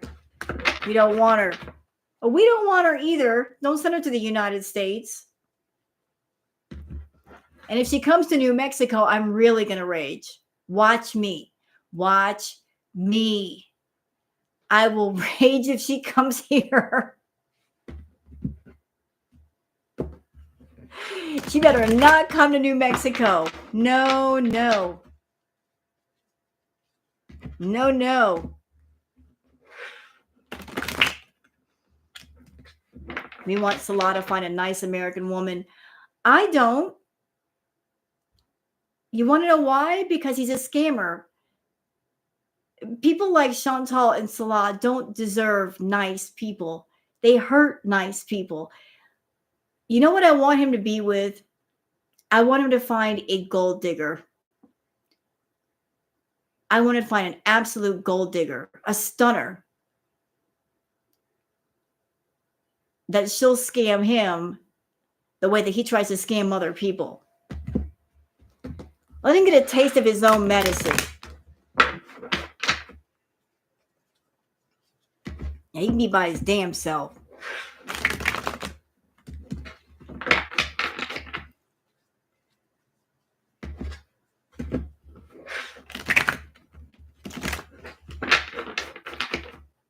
All right, so Pete.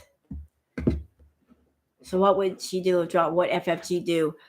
You know, Frenchie's covered other people before. I'm sure she'd switch to other people. I mean, listen, let's talk real here for a minute. Everybody has their mortality. Chantal can't last forever. And the way she's pushing herself, who knows what's going to happen tomorrow? If something does happen to her, we'll all have to switch gears. All of us. But there's plenty of people to cover. There's people on TikTok. There's people on YouTube. We'll be just fine. We'll be okay. We'll turn over a new leaf and start a new chapter. It's all right. If Foodie was no longer around, there's other cows in the pasture.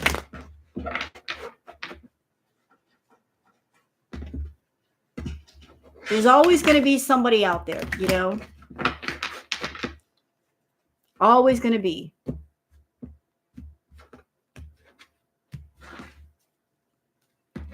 Glitter and lasers, nice.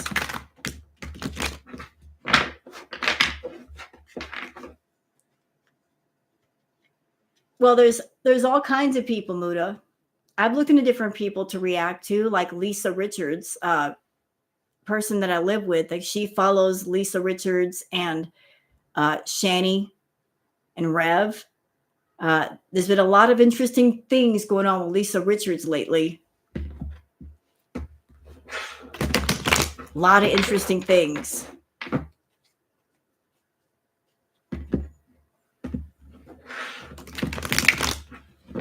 All right, so on to Pete's. On to Mr. Pete's. Let's go to Mr. Pete's. What's going on, Pete's? You want to talk to me? Huh? All right. Oh. Okay. All right. So, like, you're going to see some of cards you've seen before, but this one's for Pete's. The Two of Wands, like he's got the world in his hand with the Two of Wands. He's got the world in his hand, but not looking down at it like he should, not paying close attention. I feel like he is distracted by something. I feel like he's got distracted energy right here. Very distracted energy. He's distracted because he's waiting for something. What are you waiting for? The Three of Wands, again, more distracted energy. Like, oh, what the F is he waiting for? I want more clarification on that. Hold on. Huh? Okay. Oh, okay, got it. So you got the Page of Wands. You got the King of Wands.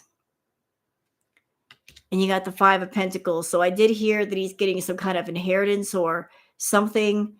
I think he's waiting on that to come through. I think he's still waiting on that. Like he's got plans and he wants to do things, but he's waiting on this money to come through. Yeah, I heard about the 15K. So I don't think that's come through yet. He's waiting on that. You've got the Moon card. You've got the Sun card. And y'all are not going to like this. Those of you that are fans of Pete's, you're not going to like this card at all. You're not going to like it.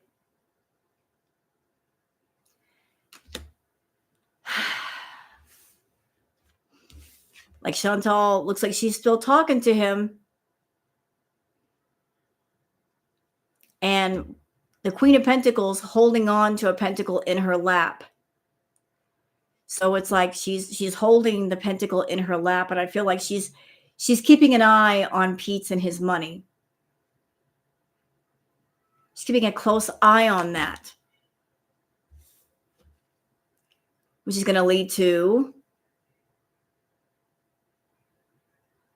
like the Queen of Pentacles and this card were close together. So it's like I'm feeling like because the Queen of Pentacles, that's where the swords in the back are coming from. I'm feeling like when they talk now, like she keeps bringing up, like, look at all the things I did for you and all the things I bought for you and all the times I supported you. And that's what these swords are. Like she is bringing up everything that she ever did for him and beating him down with it. Remember when we lived at the villa and I paid the rent and I paid the bills and I bought the food? You owe me. Like she is, I feel like there are conversations where she is just doing what she can do to get him under her control again.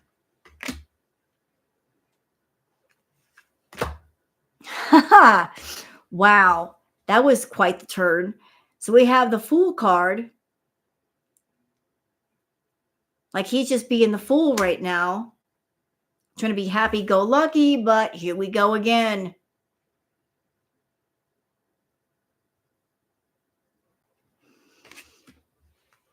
With the Tower and the Death card.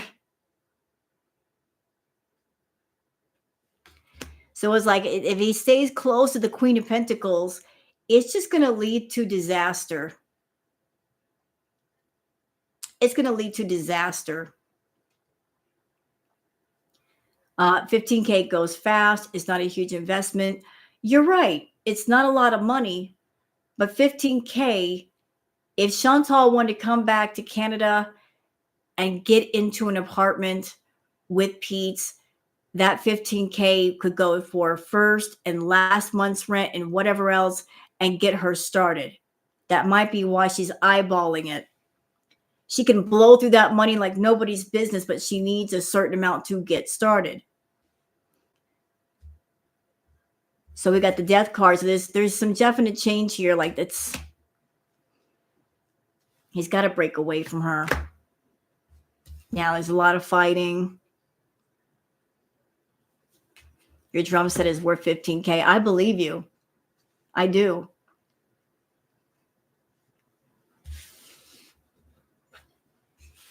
I believe you. Yeah, like the talks of money. Talking to money. She's trying to get lots of money out of him. Show me. And he's been sending her money. He doesn't have a lot of money right now, but he's been sending her something. He's been sending her something. He's been sending her money. Yes, he has. And that's because she's been talking to him and maybe saying all the things that he wants to hear. Like she's working him. Yep, he's draining himself to satisfy her. He'll never admit to it, Joanna. He'll never admit to giving Chantal money because he knows he'd catch shit for it. He knows. Yeah, he'll never admit to it though. If you said, "Hey, why are you giving Chantal money?" He'll say, "You're full of shit." But he'll lie for Chantal. But he's draining his own resources to help her. Yep. But soon he will get that money. It's going to take a while, but he'll get it. This is not an immediate thing. It's going to take a while. It's going to take a while.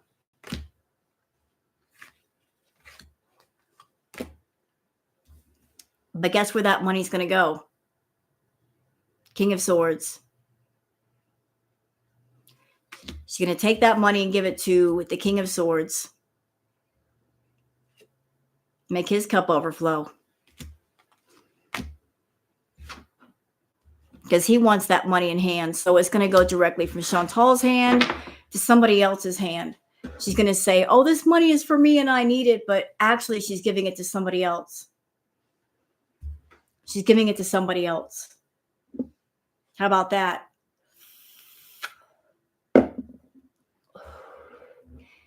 Taking Pete's money and giving it to another fucking man. You're a rude bitch, Chantal. You're so rude. You're so rude. Oops. All right, Pete, you're up for the tea deck. You're up. You know, just to make life easier on myself, I'm going to take half the deck and put it over here. Okay. She is cool. She's just thinking about herself. What can I do to hold on to everything I want to hold on to is her way of thinking. I want to keep all these men in my back pocket. How do I lie and manipulate all of them at the same time and get the most out of each one?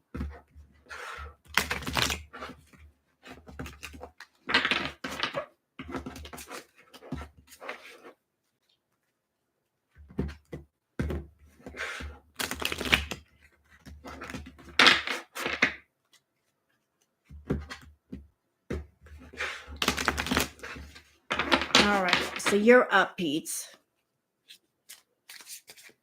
You're up, sir. Let me add some more cards to that. I just don't need the whole deck. All right. What is the energy with you?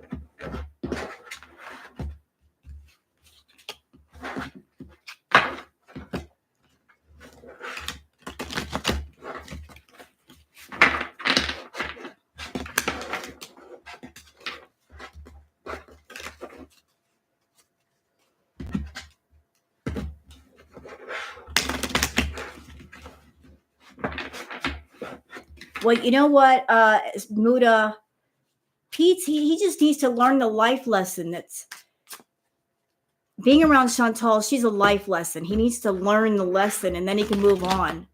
As long as he doesn't learn it, he's doomed to repeat it. He's got to let go of her.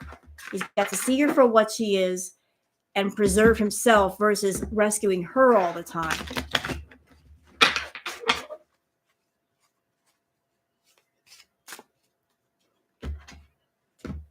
You know, he needs to stop being the doormat for Chantal and shut the door in her face.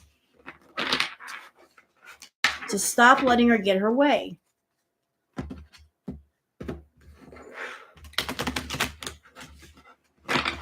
All right, so Pete.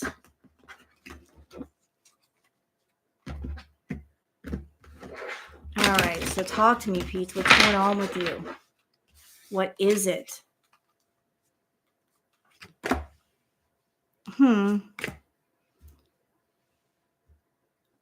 He's also hooked. And he's hooked on Chantal, unfortunately. He's hooked on her. Like she's got him.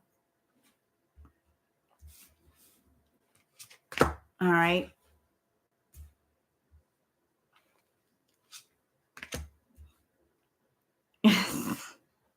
This is his cards are turning out very strange. So the next card is moving on. Thank you, next. He wants to move on from her. He's hooked on her, but he wants to move on, but he doesn't quite know how. Now, this is an interesting card. Child services, kids at risk of being taken or about to, reporting something, neglect, abuse. So the way I'm taking this card is Spirit is telling me that he's in some respects, he is very childlike in his way of thinking. And that is being abused. Like there's certain parts of him that he's very childlike. And that is being taken advantage of and abused. And he feels like, you know, Salah is just cock blocking him for being with Chantal. He wants to be with Chantal, but there's another man in the way. Okay. Like he feels like if he could just get in the spot, he could step into Chantal's life, and he wants to be the one next to her. And yes, he is a happiness hater. And he hates the fact that there's somebody with Chantal and he's not the one.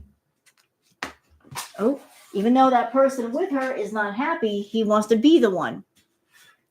So jackpot card came up, like inheritance. We know about he's coming into some money.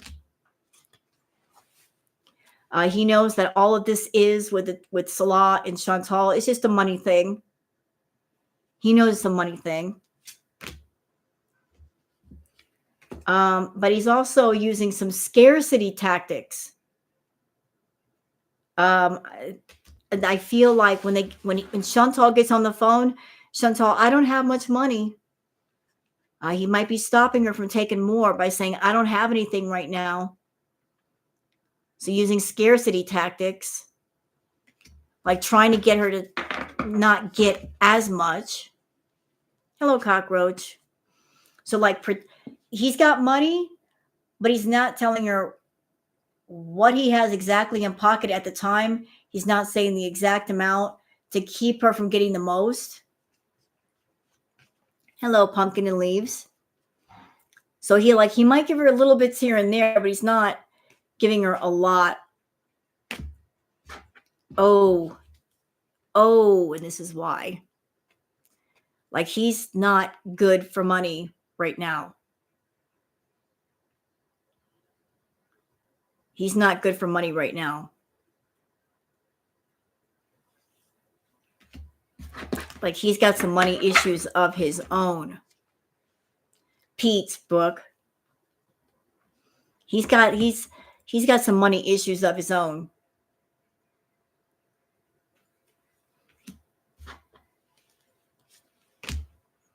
And he is holding a grudge. Like there's still a lot of leftover bitterness and anger from that's been collected over the years with Chantal. Like he is holding a grudge for a lot of things that she did wrong to him. He is still holding that grudge. He is vulnerable to her manipulations, but he's holding a grudge. And he's been dealing with her trying to kiss his ass.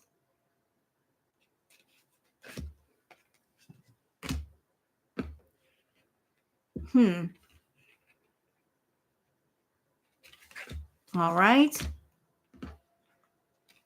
And he also doesn't have a car, but that's no surprise because he didn't have one to begin with. It's all right. And he's been love on the brain. You know, it's he and Chantal have a weird love-hate relationship. They got a real weird love-hate relationship. I love you, but I hate you. Like he cares about her, but at the same time, he can't stand her. Like, because she's done him so much wrong. His heart loves her, but his brain hates her. But he's just been thinking about like, when is she going to come back? When are we going to live together? He just won't let the past go. But the problem is there's a love triangle, like he don't know about. Like she's talking to more than just one person. Like she's talking to Salah, but I don't think she's telling him about talking to Nader as well. Like she's keeping that secret. Yeah, like he's around as somebody who's a wolf in sheep's clothing. Like he's got to be careful because that wolf is hunting around for meat to eat. And this wolf is always partying. Like she's partying her money away. That's where her money goes. Like she's spending it full. She spends her money foolishly. And then she goes to other people and says, hey, can you give me some money to make up for her foolishness?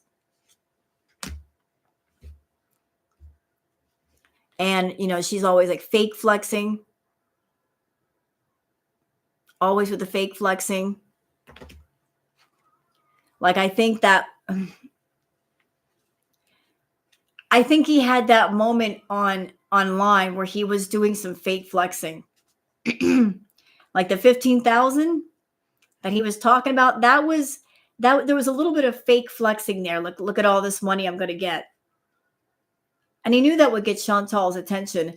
But I think like the fake flexing with the money, that money's already spent, y'all. If she left him financially hurting, the money that he will be getting at some point would have to go for that. So like he was fake flexing for a second. And he's running from what? Tell me. But he's also been rejected. He's also been rejected. So he is reflecting.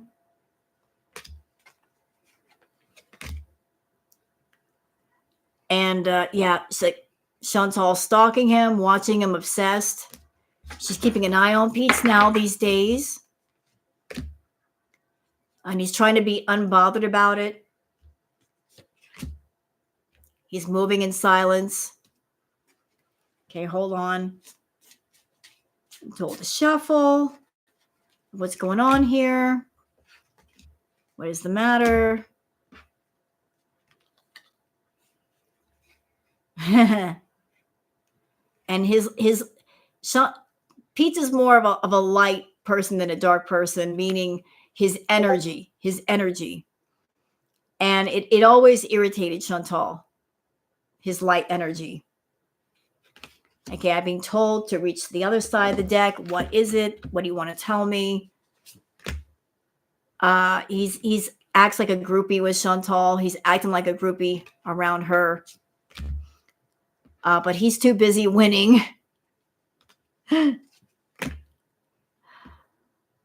Dealing with the ego. But he has been crying over her. And he's been hustling. Oof. Jeez. So it's a mess. It is a mess. What a mess. Oh, let's go over here. Come here. So it looks like Chantal's been eyeballing Pete's and his money, hitting him up, maybe getting a little bit of something from him, but not much. Like he's just trying to find his peace. And I don't think she's giving him any peace. I really don't think so. So I did one on Foodie, Salah, and Pete's. I think I'm done with the regular readings. Shall I do the fake reading now? There is a lot of back and forth in his mind. There is a lot of back and forth. Like I think there's parts of his mind that he wants to move on. He wants to do his own thing, yet emotionally speaking, he's kind of stuck. And he's got to get himself unstuck. Oh no. Shall I do a reading on the treadmill?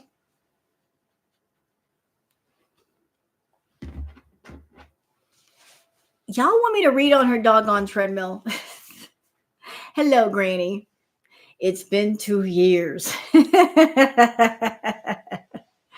Like the Titanic, it's been 84 years.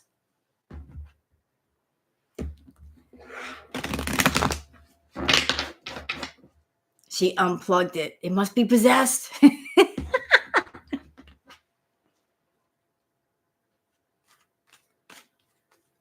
I'll tell you what. Since I am here, how about we do this? How about we do a double feature? What do you say? Do a double feature? It's Saturday. Usually you have a double feature on Saturday. Because, look, you guys know, you guys don't understand. I am invested in this drama, this entire soap opera happening in Chantal's bathroom between water faucet, bidet, and shampoo. I got to know what's happening with that. Like, there has to be a part 2. Where is this going?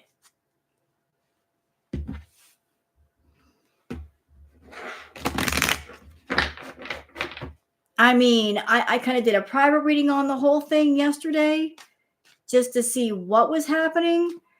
And y'all, conditioner is now involved.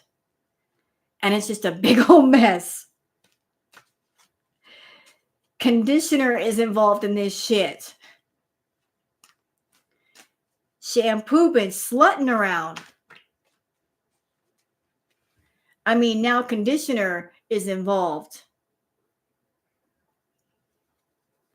So bidet is getting played by shampoo because shampoo's been hitting up conditioner. And faucet is still pissed off. I mean, shampoo is just, listen, just, it's a mess. It's a mess. It's a mess.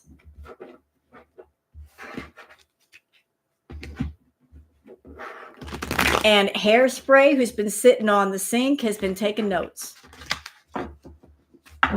And that's who told me, because Hairspray has all of the tea. You know, Hairspray has been sitting on the bathroom sink and saying, look, you want to know all this shit? Then I can tell you, because I've seen all this shit go down. Nothing escapes me.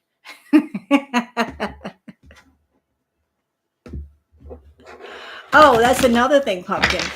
Soap and, listen, bar soap and sponge, they've got a whole thing too. They've been doing their business under the bathroom sink. Shh, don't tell anybody. They've been meeting under the bathroom sink. And bleach has been covering for them. You know, bleach has been literally covering for them. Yeah, hairspray is, you know how hairspray is. It's sticky. Listen, hairspray is all kinds of sticky.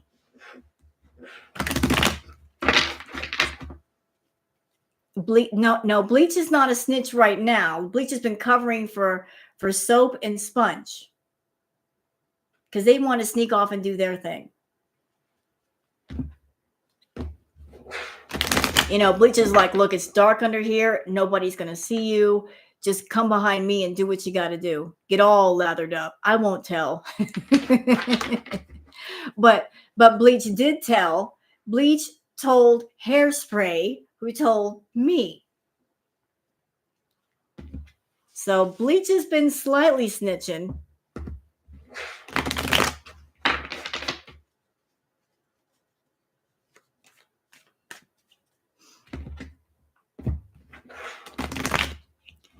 And hairdryer has been taking pictures. See, hairspray and hairdryer have been working together for this shit. You know, instead of girl world, there's curl world. Okay. Bathroom sink edition.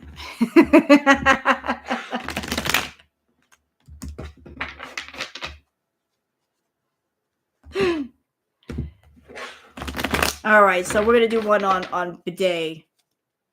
I want to know what's going on with bidet. And I think I'll put this deck here. And we are going to do the what's the vibe one because that's relationship related. So we'll do the what's the vibe one because I got to know. It is. There's a whole thing. Look at the whole bunch of stuff. And on towel just hangs around as it does. Washcloth gets on Reddit and talks about all this shit. Because washcloth is dirty.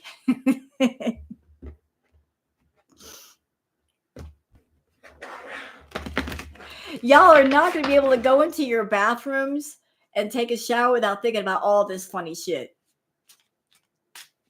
Y'all are all going to wonder when the lights are turned out, what's going on in your bathroom.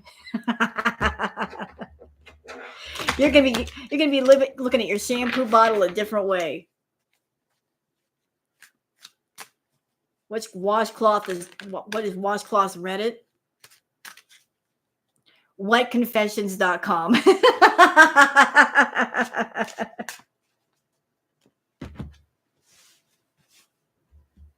Wet confessions.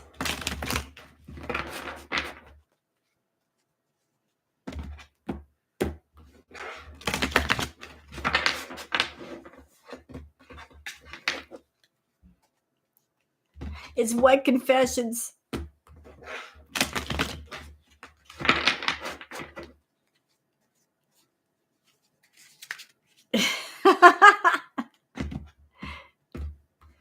Or dirty cloth confessions. I think they have two Reddits. All right. So what's going on, bidet?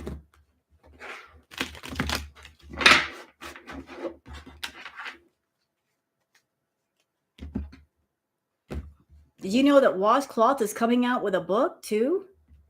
You know, 50 Shades of Cloth. Yeah. Can be made into a movie.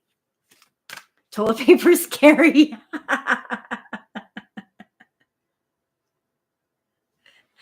Well, I heard rumors about toilet paper and toilet, but I ain't going to talk right now. I'm not putting all the business out there. We're just focusing on bidet.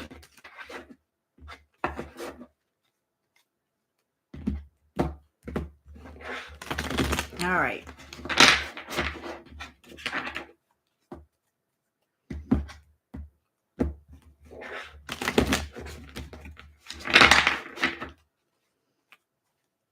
Toilet paper tends to be kind of clingy because it's always up everybody's ass. So you better watch it because toilet paper is clingy. Just be aware that toilet paper is a clinger, a stage 5 clinger. You should know this. Beware of the clingers.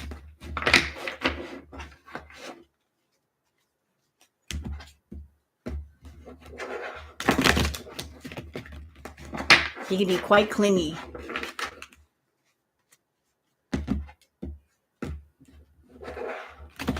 All right. On to bidet. Tell me about bidet. Oh, shit. So, okay. There's a lot. We're already starting out spicy.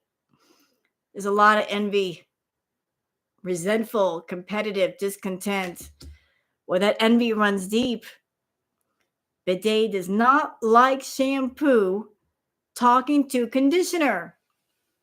There is some rivalry going on there. Bidet is like, I don't care if you're both in a bottle. I don't care if you both are used for the hair. I don't care if you got that in common. I was here first. So there is envy amongst bidet and shampoo and conditioner. But there's an epiphany, self-reflection, answer questions, untapped talents. Yeah, bidet is like, why? He had an epiphany and was like, wait a minute. Water faucet, you know, like there's untapped talents with water faucet. Maybe I should check those out. But there's water faucet is having none of it. Absolutely none of it. Lack of trust, disloyal, turned their back on. Like bidet, listen, faucet is not going to forgive you. You already burned that bridge, bro. You got to move on. So you need to take a little vacation, get away, relax, have fun.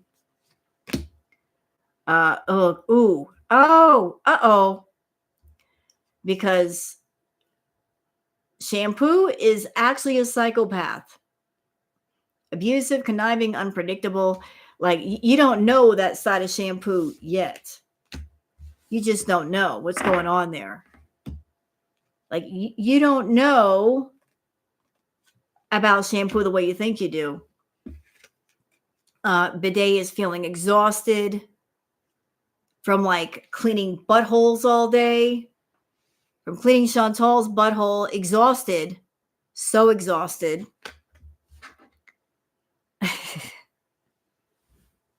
It's tired of being picked up. It is tired of being put in her hoof to clean everything. It is tired. It wants to be left alone. It's looking at Chantal going, shouldn't you only be using me like 3 or 4 times a day? Why am I being picked up 30 times a day? Let me be, woman. And Bidet wants to put some distance between the situation. Hey, Chantal, can you back it up a bit so I'm not so close to your butthole? Let's put some distance between us. Let's not be that close of friends. It wants to. Bidet wants to ghost Chantal.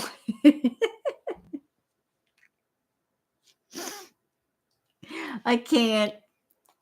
It seriously wants to ghost Chantal. It's like, can you like go say hi to toilet paper once in a while and leave me alone?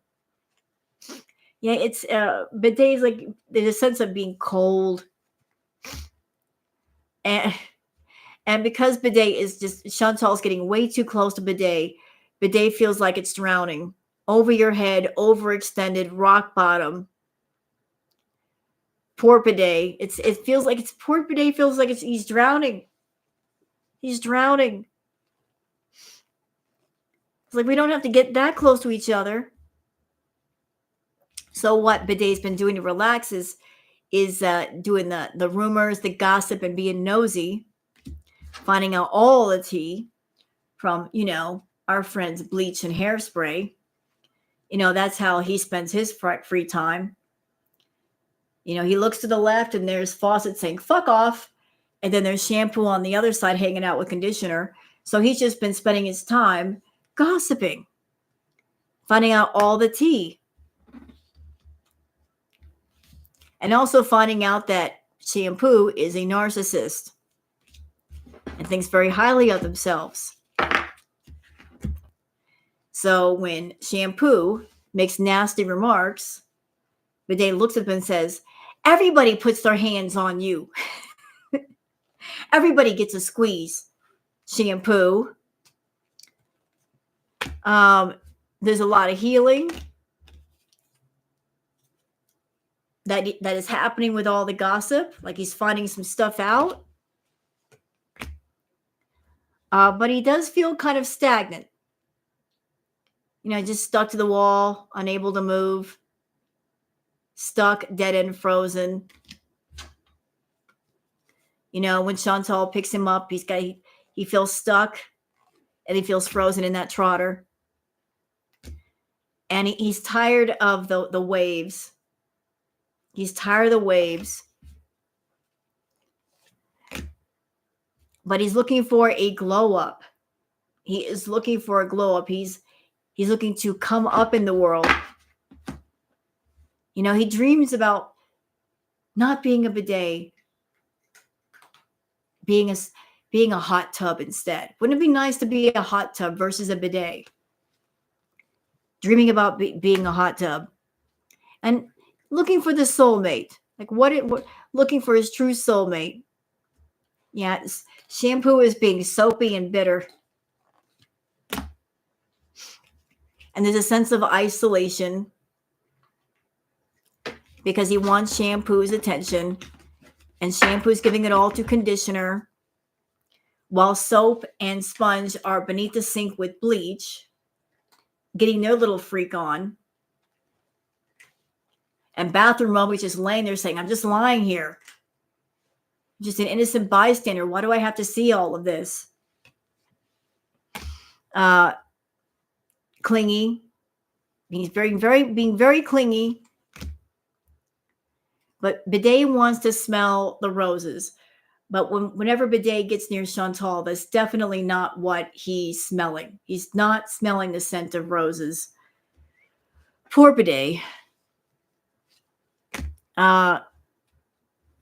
When Chantal puts him close by, he smells something salty and fishy.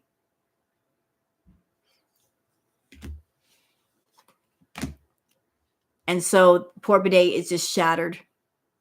But he can't ever smell the roses. And he's longing for that masculine energy. And he just wants to cut ties with shampoo, with Fawcett, with Chantal. He just wants to just disconnect himself from the wall and get the fuck out of there. Just get out of the drama. And so Bidet is hopeful. Bidet is going to stay hopeful that one day he can be turned into a part for a hot tub and live out the rest of his days in peace. So I had to get into the part 2 of that, y'all. Listen, I did not know about all these characters in her bathroom. All this drama. All of this drama. I mean, there's different pairings going on in that bathroom you guys don't know. I mean, Toothbrush is having a little fling with Dental Floss, and towel and shower curtain are a thing, and there's all kinds of couples in there you never thought of.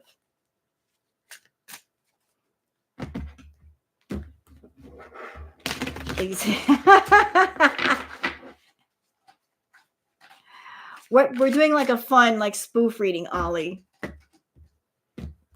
It's a fake reading, like storytelling and tarot reading. All right. Yeah, you guys will never. I've ruined your bathrooms for you. You're gonna walk in your bathroom. You're gonna see the towel. You're gonna see your toothpaste and go.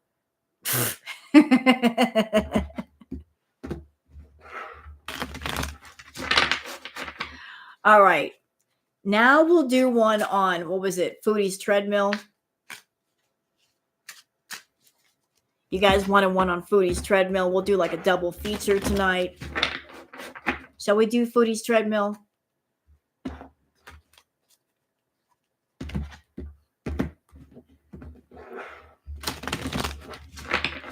Well, trust me, your bathroom is judging you.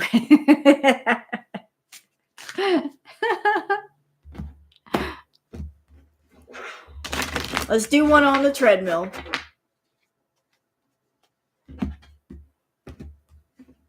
All right.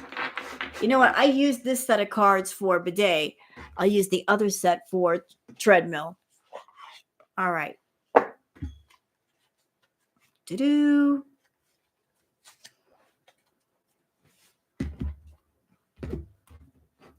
She unplugged the treadmill. She probably broke it. She probably broke the damn thing. Because she's over the weight limit.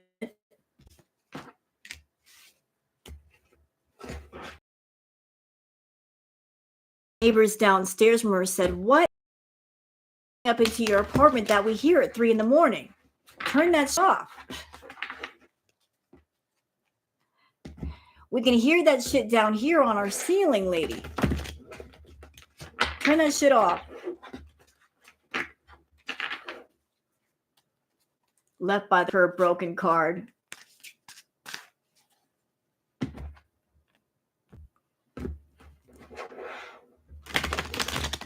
All right. So we're going to use a different deck for treadmill. You know what, Miss Sassy? I think you're right. I actually think it was a used treadmill.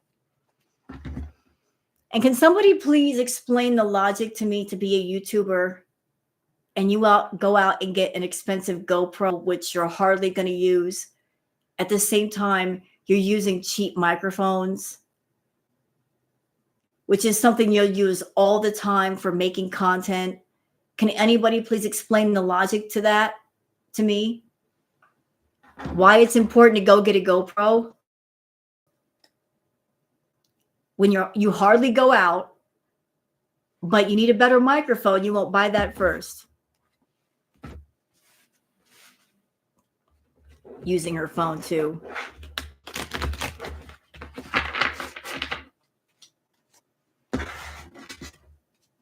She needs a better microphone. All right. A gift for Salad. What the hell is he doing with a GoPro? Never mind. I don't want to know. Skip that question. I didn't ask it. I did not ask that question.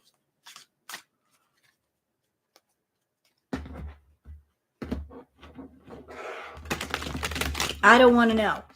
Nobody tell me.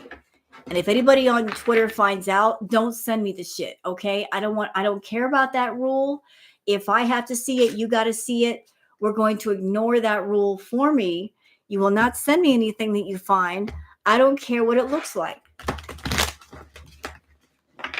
All of you evil fucks on Twitter, keep it to yourself. I don't want any pictures in my DMs. All right. A Temu GoPro.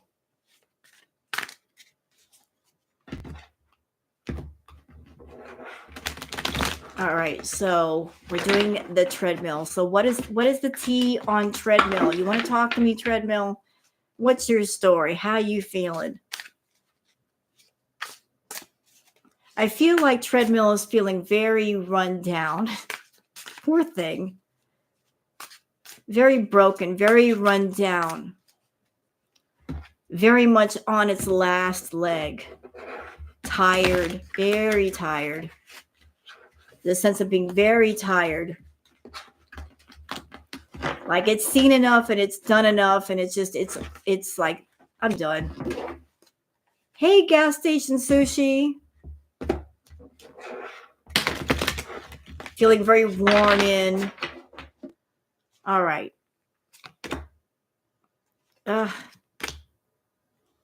hold on. All right. Oh, this is beautiful. So this is interesting. So first card down, karmic friends, can't fully trust them, tension, secret competition, keep your friends close and your enemies closer. Treadmill, who are you in competition with? Talk to me. Who is your karmic friend? Is it bathroom scale? Is it bathroom scale? Oh, but look. Treadmill's been busy getting evidence, proof, facts. Really?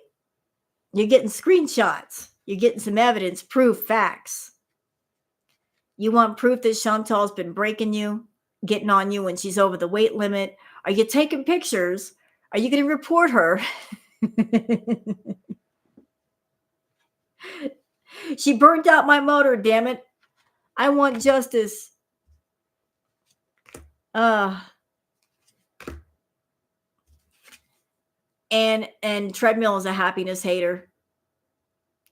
Hating on the happiness hater. Jealous of bathroom scale because bathroom scale only has to deal with Chantal for a few seconds.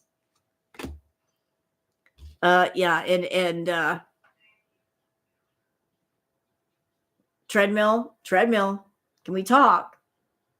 You got a bad reputation. What did you do? Treadmill is as bad as Chantal, fishing for those compliments. Why is nobody praising me?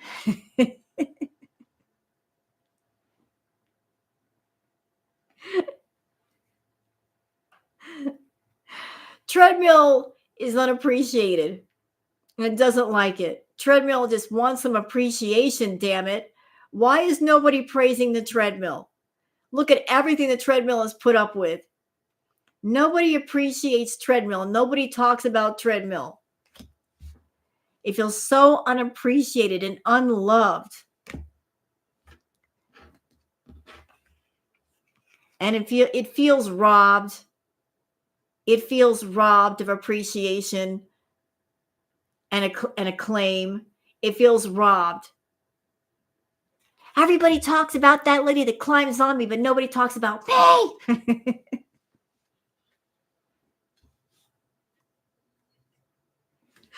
I got to put up with 500 pounds of her and nobody says hi to me.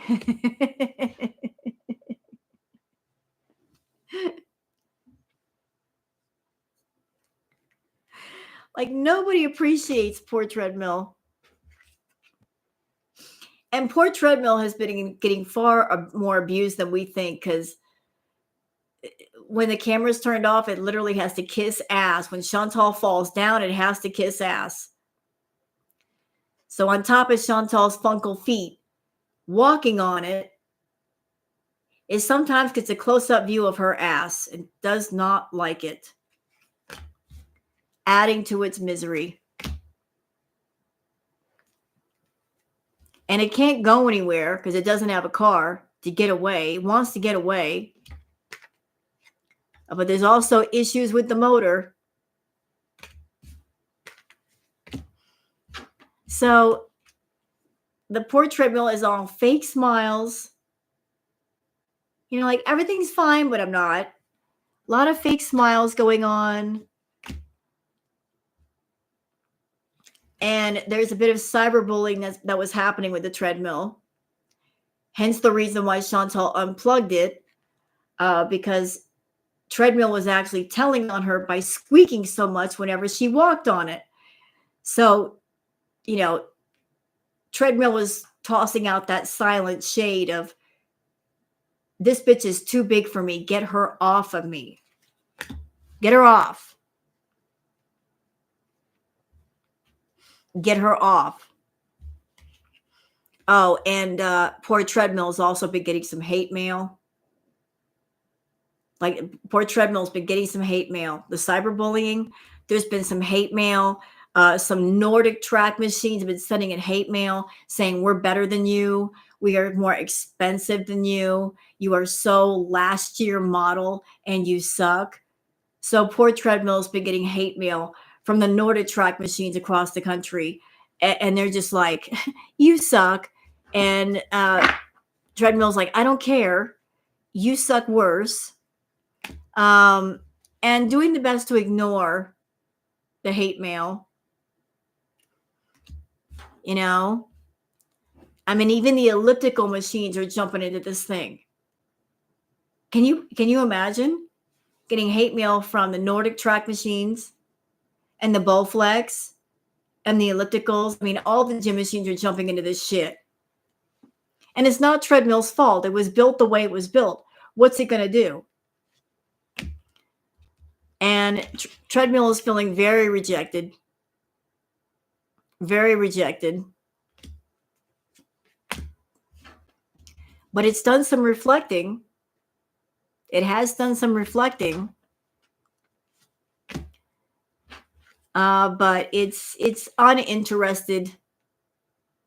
Feeling very uninterested in life right now. Poor thing. But still, the Nordic track machines and ellipticals, they're all talking shit. They are all talking shit. And they're fake flexing. Because even those Nordic track machines, you know their owners are paying like $49.95 a month.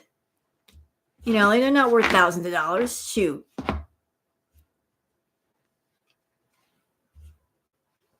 Treadmill's over there saying, you're a Nordic track machine, but you were bought on Temu. They go back and forth all the time. They talk shit. So like, yeah, like the drama between the ellipticals and the Nordic tracks and the Treadmill, it's all played out. It is all played out. And Treadmill is just bankrupt. You know, has no fucks to give. But it's got plans to upgrade itself, get some new gears, and be a boss daddy and be better than the Nordic tracks. That's right. You know, be better than the competition. Because the Treadmill is holding a grudge against those damn Nordic track machines. The Treadmill is cursed. So it's got some scarcity tactics. The Treadmill it's being petty. When Chantal tries to turn it on, it won't go on and it beeps at her. That's why she turned it off. It's like, let me just pretend I don't work and then she won't step on me. So it's pretending not to work. So Chantal leaves it alone. Scarcity tactics. I scarcely work, so you should scarcely use me. And it's also been threatening with, you know, go ahead and step on me, bitch. I'll speed up all of a sudden and you'll go flying. How you like that? But it dreams of travel. It wants to travel. It wants to go around. And it's ultimately going to be moving on. Thank you. Next. Its time at the villa is going to be short-lived and it's going to be moving on. So there you have it. That is the tale of Dear Treadmill. What do you guys think? Do we like how that went? Was that good?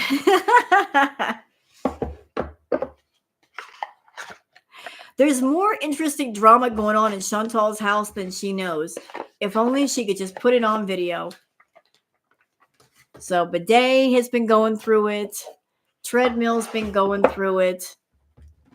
It's just a whole damn thing. Whole thing.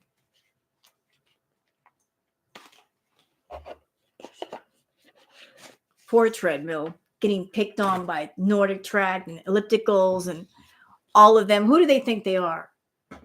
The nerve. I already did 2 readings back to back, Miss Sassy.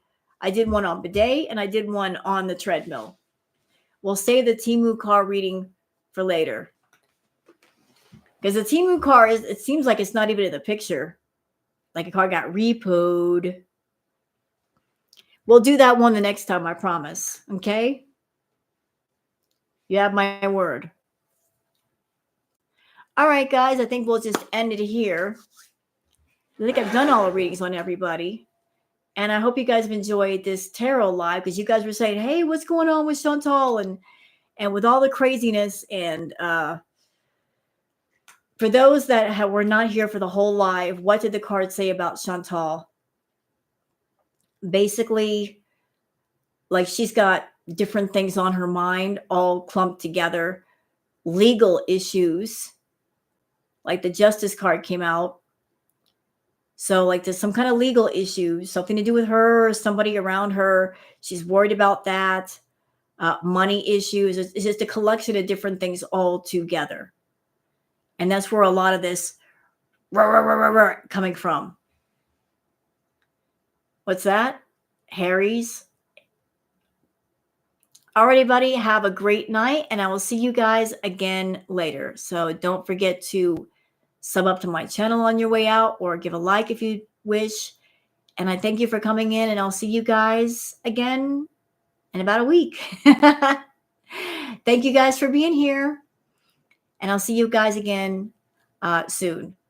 Bye.